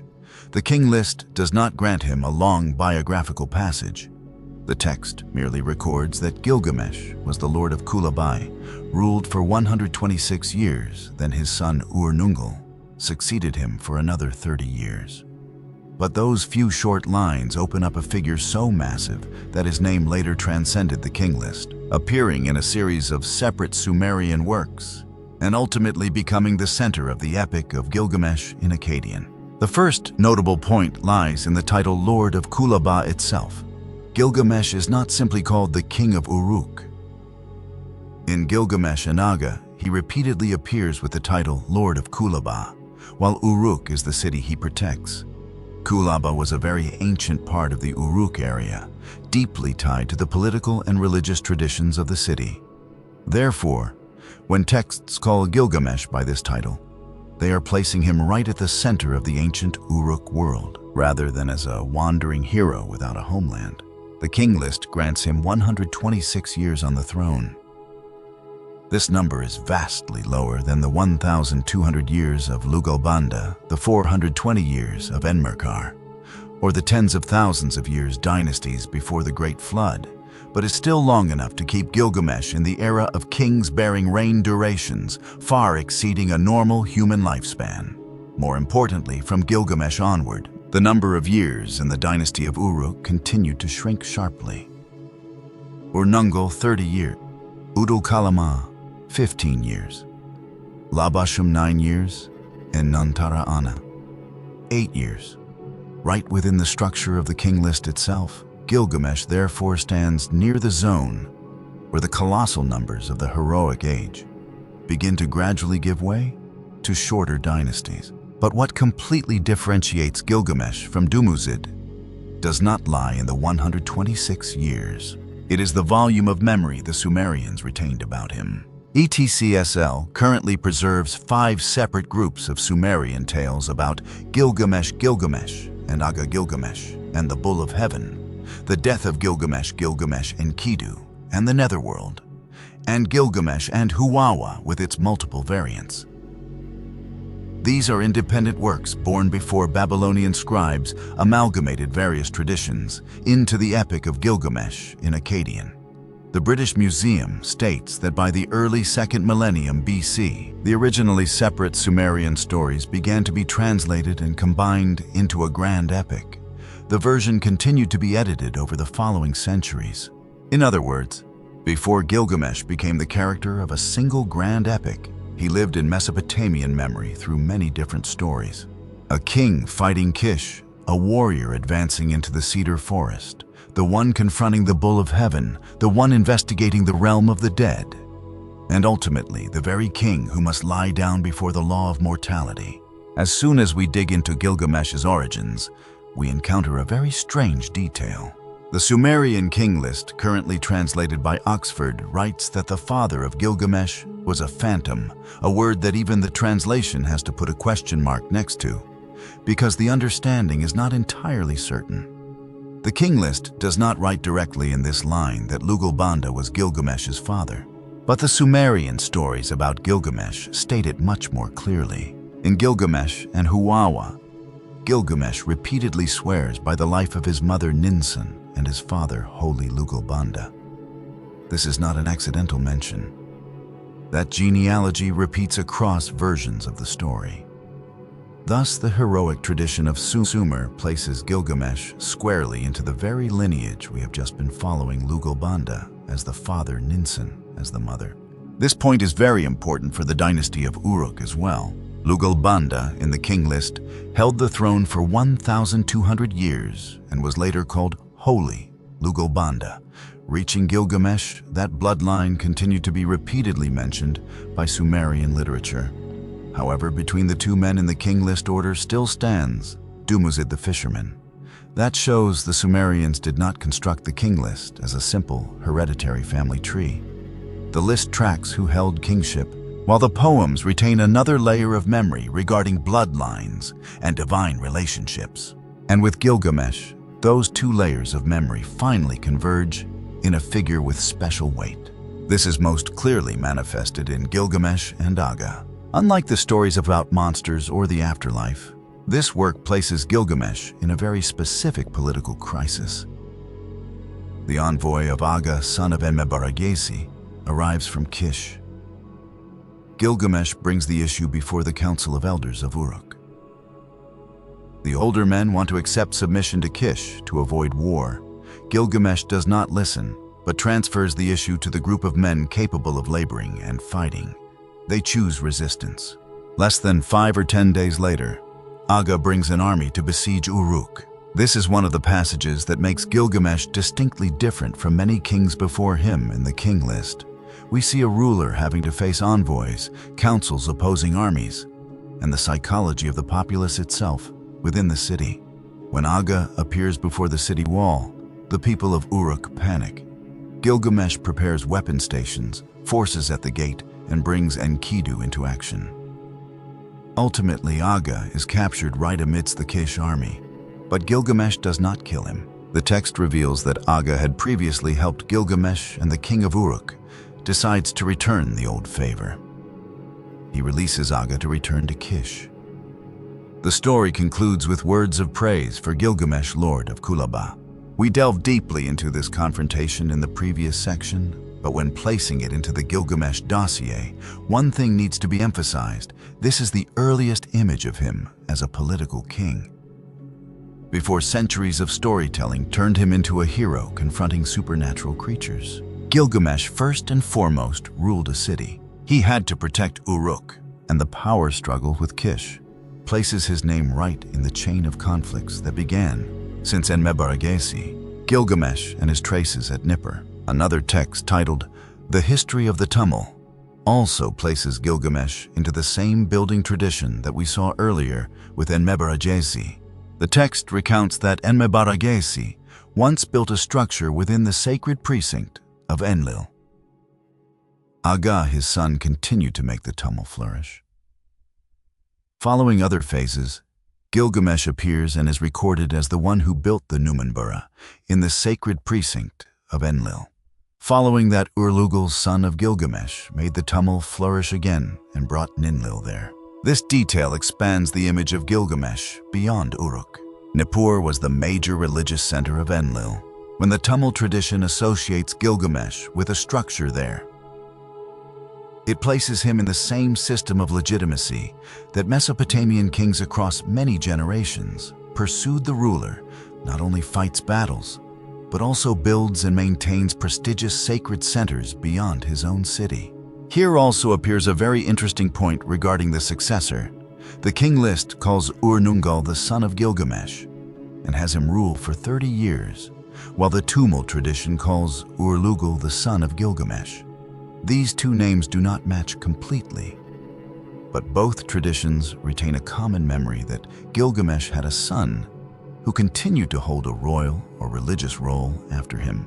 But Gilgamesh could not become the most famous figure in Mesopotamia merely thanks to a war with Kish. In the story, Gilgamesh and Huwaswa, his motivation changes completely. Gilgamesh sees the people of Uruk die.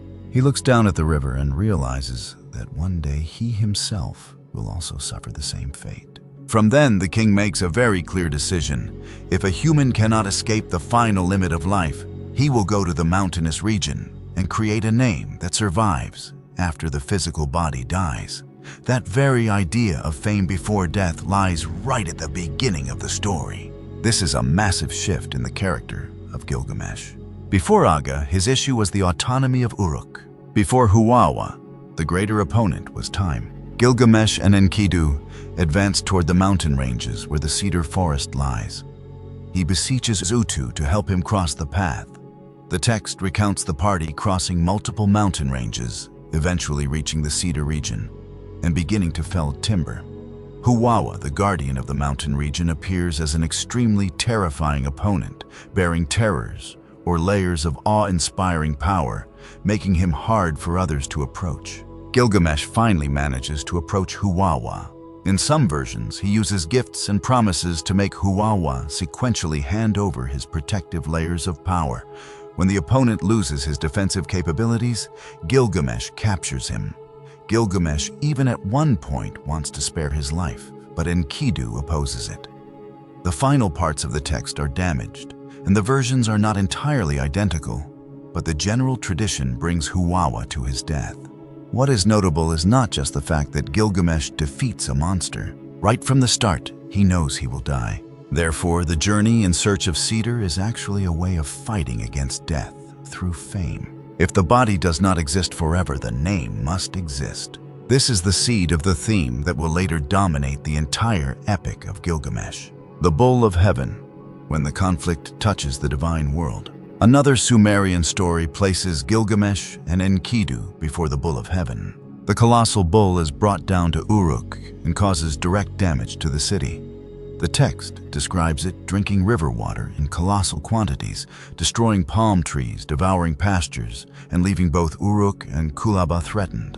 Gilgamesh and Enkidu then coordinate to attack it. In one version, Gilgamesh strikes his axe into the head of the Bull of Heaven, after Enkidu holds a position behind it. Here, the image of the Lord of Kulaba continues to be maintained very clearly. Gilgamesh does not fight in a nameless land. The animal is destroying Uruk itself. The citizens of the city appear around the event. Inanna stands on the wall observing. And Gilgamesh's victory is described as the action of a city protector against a power coming from the divine world. Such stories gradually push the historical figure far away from the limits of an ordinary king. But the Sumerians have not yet given Gilgamesh what he truly wants: immortality. This is where the death of Gilgamesh becomes one of the most important texts for the entire historical timeline we are constructing. In this story, Gilgamesh does not fall amidst the battlefield. He lies ill in bed. The text continuously reiterates that the Lord of Kulaba has lain down and will not rise again. The body that once climbed mountains, fought and terrified enemies, finally loses the ability to stand, sit, eat, and drink. Afterward, Gilgamesh receives an explanation regarding his fate. Enlil had destined kingship for him, but had not destined eternal life for him. This is almost the summary sentence of the entire Gilgamesh tragedy.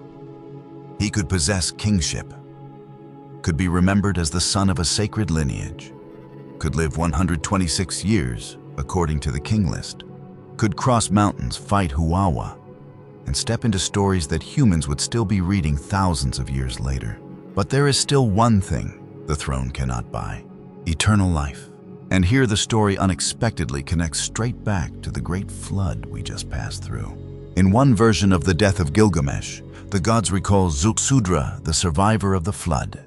Enki speaks of the era when the flood was used to destroy the seed of mankind, of Zuxudra being kept alive, and of the subsequent oath that humans would no longer be allowed to live forever.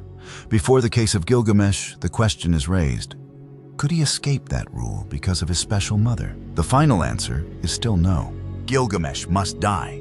But the Sumerians in turn designate for him an afterlife fate that ordinary kings do not have. The death of Gilgamesh recounts that after descending below, Gilgamesh will become a powerful figure in the realm of the dead. One version gives him the position of governor of the netherworld, standing high among the souls and carrying out judgments. The text also states he will be counted among the ranks of figures associated with the Anunnaki, and his verdicts carry weight similar to Ningisida and Dumuzid. Thus, Gilgamesh's journey forms a very strange circle. He begins in the king list as a 126-year king. The poems turn him into a warrior and protector of Uruk. The fear of death drives him out of the city. But ultimately, death itself grants him a new status in the world below. The one whom the gods did not grant physical immortality to continues to exist in the religious memory of Mesopotamia. And the death of Gilgamesh also retains a story about his burial place that is even more noteworthy: the tomb beneath the Euphrates River. A version from Turan recounts that when Gilgamesh was about to die, the people of Uruk received an order to divert the Euphrates River. The water flow was opened in another direction. When the riverbed was exposed, a stone tomb was built right in the bed of the river. The text mentions stone components, gold details, and the fact that the structure was subsequently covered entirely with earth. After the burial was complete, the waters of the Euphrates were returned. If reading the text correctly, this is a burial ritual for someone whom posterity wanted to keep from being violated. The tomb lies beneath the flowing water, concealed after the river returned to its original position. The text even implies that future seekers will not easily discover the place. We do not yet have an archaeological tomb confirmed to be that of Gilgamesh. But the very fact that the Sumerians created a story of burying the king beneath the Euphrates shows that by the time these texts circulated, Gilgamesh was no longer treated as an ordinary name on a list. He had become the grand ancestor of Uruk. So did Gilgamesh truly exist? This is the point where history and myth need to be separated very neatly without losing the character's value. The British Museum assesses that if Gilgamesh was a true historical figure, he probably belonged to the early 3rd millennium BC. What is noteworthy is that the tradition about him does not stand entirely alone. Gilgamesh and Aga connects him with Aga, and Aga is the son of Enmebaragesi, a king of Kish, with independent inscriptional evidence. The history of the Tumul, in turn, places Gilgamesh within the chain of rulers building at Nippur. These links are why people still view the possibility that behind the epic character there once was a real king of Uruk as something worth considering seriously. But unlike Enmebaragesi, we do not yet have a clear contemporary inscription like Gilgamesh, king of Uruk, on an artifact that everyone agrees belongs precisely to his reign. Therefore, the history of Gilgamesh exists in a different way. We see the shadow of a king behind the traditions. Then that shadow grows larger. From a king of Uruk, he steps into 5 Sumerian poems. From those separate poems, he steps into Akkadian literature. By the time of Ashurbanipal's library at Nineveh, the Epic of Gilgamesh had become a major work of Mesopotamian literature. The British Museum calls it one of the most important works of this literature. The most noteworthy thing is that Gilgamesh did not become immortal because the king list recorded him living long. He became immortal in memory due to the very story about him not being able to live forever. Even in the Sumerian version about Huwawa, Gilgamesh looked at the death around him and understood one day it would come to him. So he sought fame. In the Akkadian traditions developed later, the death of Enkidu pushes that fear to a greater level, and Gilgamesh sets out to find the survivor of the great flood Utnapishtim to ask about the secret of life. The British Museum currently still preserves Tablet Tas, where Utnapishtim tells Gilgamesh the story of the flood. This is where the entire documentary begins to close into a very beautiful circle. We started with the pre-flood kings ruling for tens of thousands of years. The flood swept through. Kingship again came down from heaven to Kish. Enmebaragesi brought us to a king with archaeological traces. Kish clashed with Uruk. Mesh-ki-ang-gasher carried the bloodline of Utu. Enmerkar ruled 420 years. Lugalbanda 1,200 years. Dumuzid 100 years. And finally, Gilgamesh only has 126 years on the throne. But he himself became the one most obsessed with the question that all previous kings seemingly did not need to ask. Why must humans die? In the death of Gilgamesh, the answer from the divine world is very clear. Kingship may be granted to humans, but eternal life is not. Gilgamesh finally lies down. The sun continues the line of kings. The king list records Ur-Nungal, son of Gilgamesh, 30 years. And from that moment, the numbers of the first dynasty of Uruk begin to shrink rapidly. The era of kings of hundreds and thousands of years is gradually closing. 241,200 years, the heavenly bloodline and the narrowing of lifespans.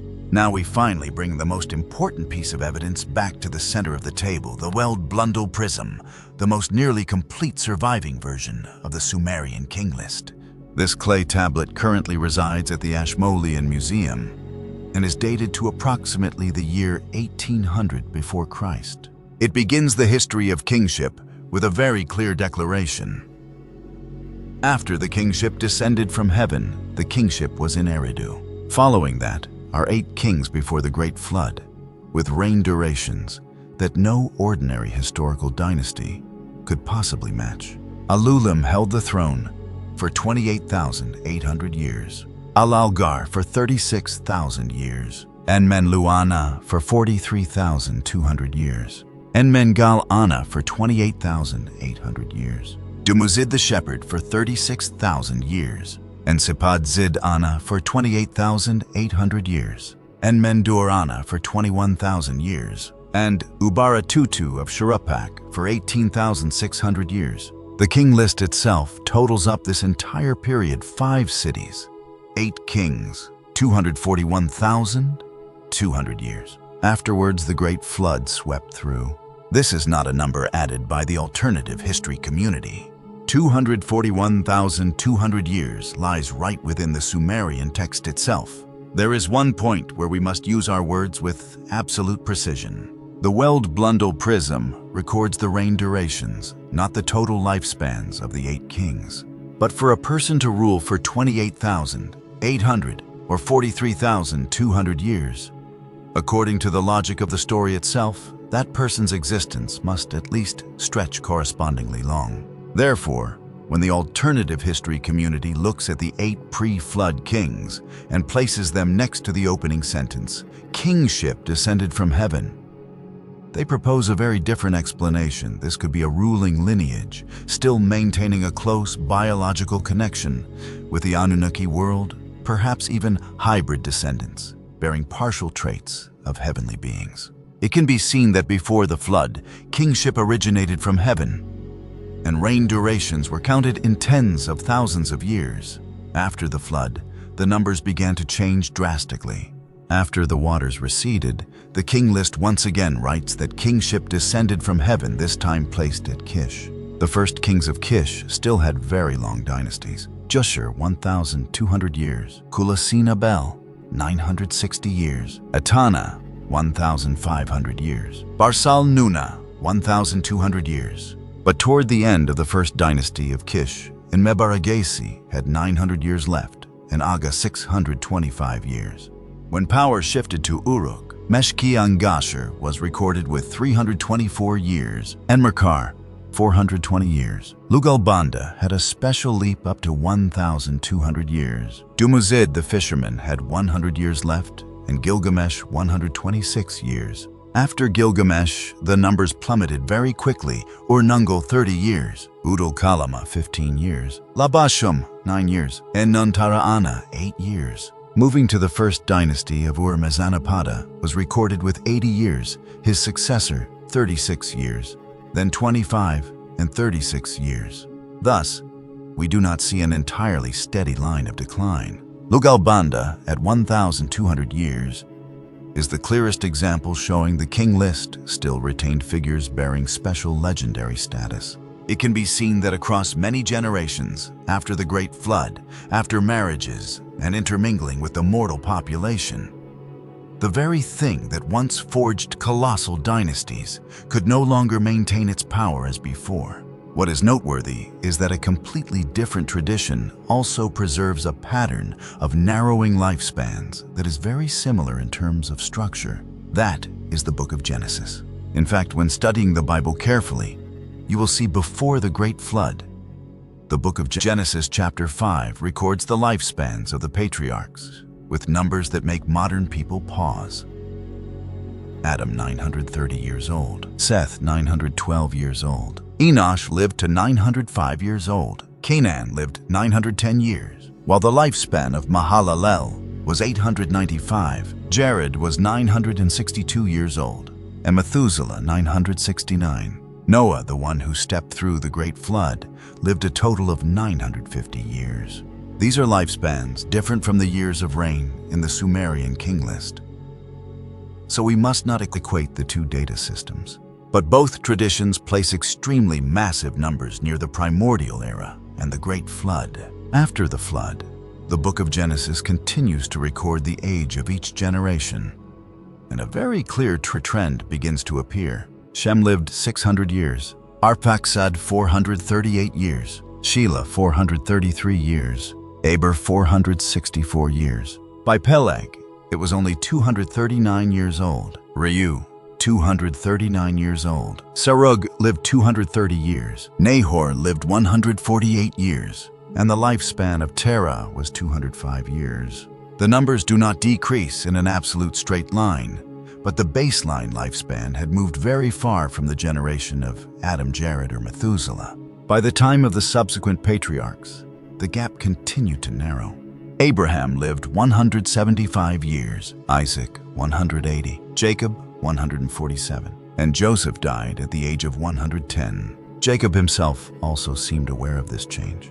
When Pharaoh asked his age, Jacob replied that he was 130 years old, but the years of his life still had not reached the number of years of his ancestors. This is a very important detail, because the book of Genesis does not merely provide numbers. A character inside the story himself also realizes that his generation is living shorter than his forefathers.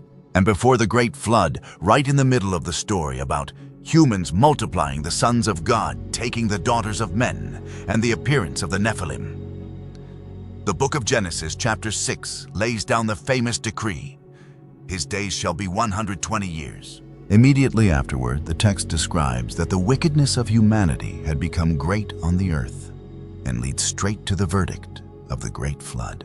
We also need to read this sentence of 120 years carefully. There is a tradition that understands it as the limit of human lifespan, while another long-standing interpretation views 120 years as the period of grace God gave humanity before the flood occurred. The very fact that post-flood people like Shem still lived for hundreds of years makes it so this sentence cannot be used like a biological switch, instantly bringing everyone under 120 years of age. It is clear, the further the world moves away from the initial state of creation, the deeper humans are pulled into the limits of the flesh and death. Before the flood was a generation living nearly a millennium.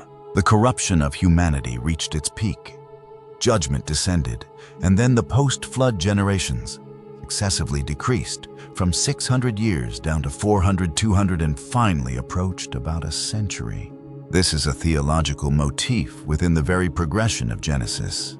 It is not scientific evidence for a formula that however much morality decreases, DNA loses that much lifespan. And this is the most noteworthy point of comparison with the Lugalbanda prism. Sumer began with kingship from heaven, and 8 kings ruling for a total of 241,200 years. The Great Flood cut the flow of history in half. Afterward, the dynasties were still long, but the deeper we advance into the world of human-operated city-states, the more the numbers approach the dimension of a human lifetime. The book of Genesis also places colossal lifespans before the flood. Then, after the judgment, generations successively live shorter. The two traditions do not use the same theology, do not tell the same story, and absolutely do not allow us to equate the Anunnaki with God or the sons of God. But they both preserve a highly thought-provoking image. The primordial era, lying closer to the sacred realm, is also the era of age numbers far exceeding the current world. If viewed through the ancient astronaut lens, one would call that process the dilution of the Anunnaki bloodline. The first generation carried a higher percentage of heavenly blood, and thus possessed superior lifespans, while later descendants increasingly reverted to the limits of Homo sapiens. But if viewed from the Bible, the focus lies in a different place. Humanity was created close to the primordial order of God, after which sin, violence, and corruption increasingly spread. Death and the limits of the flesh increasingly weighed heavily upon the generations. Genesis chapter 6 places the decree of 120 years right amidst that context, before the judgment by water is executed. Two different interpretations, but they lead us back to the same question that Gilgamesh would later dedicate his entire life to facing. Why did the people near the primordial era live so long, while subsequent generations only had a very small fraction left? Gilgamesh is granted 126 years of reign by the king list. Joseph in the book of Genesis dies at the age of 110. The Uruk kings after Gilgamesh had only 9 or 8 years left on the throne. The gap between humans and the numbers of 28,800 or 43,200 years at the beginning of the Lugalbanda prism had by now become nearly insurmountable. And if keeping strictly to the theological perspective of the Bible, that narrowing does not only speak about the body, it lies within a larger history of humanity increasingly departing from the initial state that the Creator had set in place. Power still remains. Cities grow increasingly larger. Kings and lords still erect city walls, wage wars, and fight over the throne. But the very thing that the primordial generations once possessed, time, grows increasingly scarce. That is perhaps the greatest paradox lying behind the numbers of both traditions. The further civilization advances forward, the shorter human life becomes compared to the patriarchs standing at the dawn of history. And right as the lifespans of kings began to return to the limits of humanity, a new era also appeared. Kings no longer needed thousands of years to leave a mark. They only needed a few decades, an army, a city, and a name strong enough to endure on clay after their physical bodies had returned to dust. We began this journey with a single sentence carved into clay. After kingship descended from heaven, from those few words, an entire ancient world opened before us. Anu stood at the highest level of the divine order. Enlil held the authority to determine destinies and maintain order. Enki used wisdom to find paths that others could not see. Ninmah entered the process through which humanity was formed. The lesser gods rebelled after being crushed by endless labor, and mankind came into existence to carry the burden the divine world no longer wished to bear. Then humanity multiplied. Cities grew, conflict followed, and the Great Flood divided history into two worlds. Before those waters came, the Lugalbanda prism records 8 kings, whose reigns totaled 200 years. After the flood, kingship appeared again at Kish.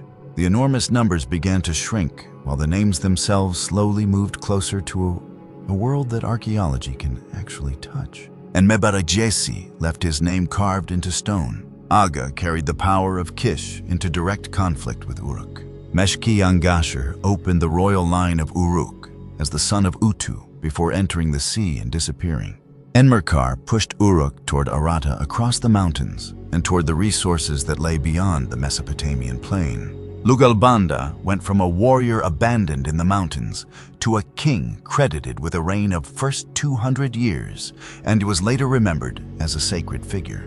Dumuzid the Fisherman came from Quara and stood immediately before the greatest name in that royal line, Gilgamesh. The king list gives him 126 years on the throne. Yet Gilgamesh became famous not because of how long he lived. He became famous because he understood that eventually he would still have to die. And perhaps that is what brings this entire story closer to us than any number carved into the Lugalbanda prism. The earliest kings are said to have ruled for tens of thousands of years. Later kings ruled for hundreds, then only decades. Power remained. Cities continued to rise. But the amount of time given to each human life became shorter and shorter.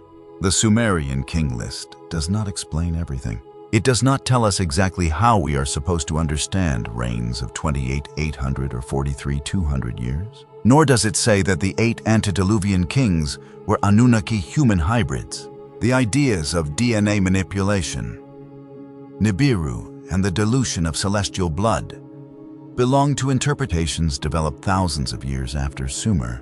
But the prism is still there. The numbers are still there. The names of those kings are still pressed into clay nearly 4,000 years later. And the opening statement of the king list has never changed. Kingship descended from heaven. Perhaps that is why the story of the Anunnaki has survived for so long. Not because we possess every answer, but because the deeper we go into these ancient texts, the more we realize that our ancestors were asking many of the same questions we still ask today.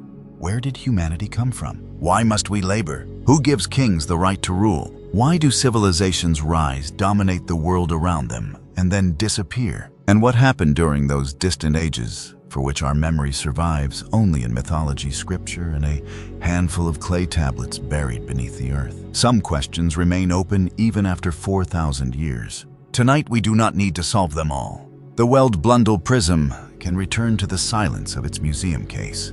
The kings of Kish and Uruk can return to the dust of Mesopotamia. The pounding hammers, the rolling war chariots, the waters of the Great Flood, and the struggles for kingship can slowly fade into the distance. And if you have traveled with us this far tonight, you can leave those ancient worlds behind for now. Outside, another night continues. And somewhere beneath the ancient soil of Mesopotamia, there are still clay tablets that have not been fully read, names we do not completely understand, and stories waiting to be brought back into the light. Sleep Codex will return to them. But for now, thank you for spending this night with us, traveling from Enki, Enlil, and Ninmah through the Great Flood, and finally into the age of the earliest kings of Sumer. If your eyes are beginning to grow heavy, you can let them close.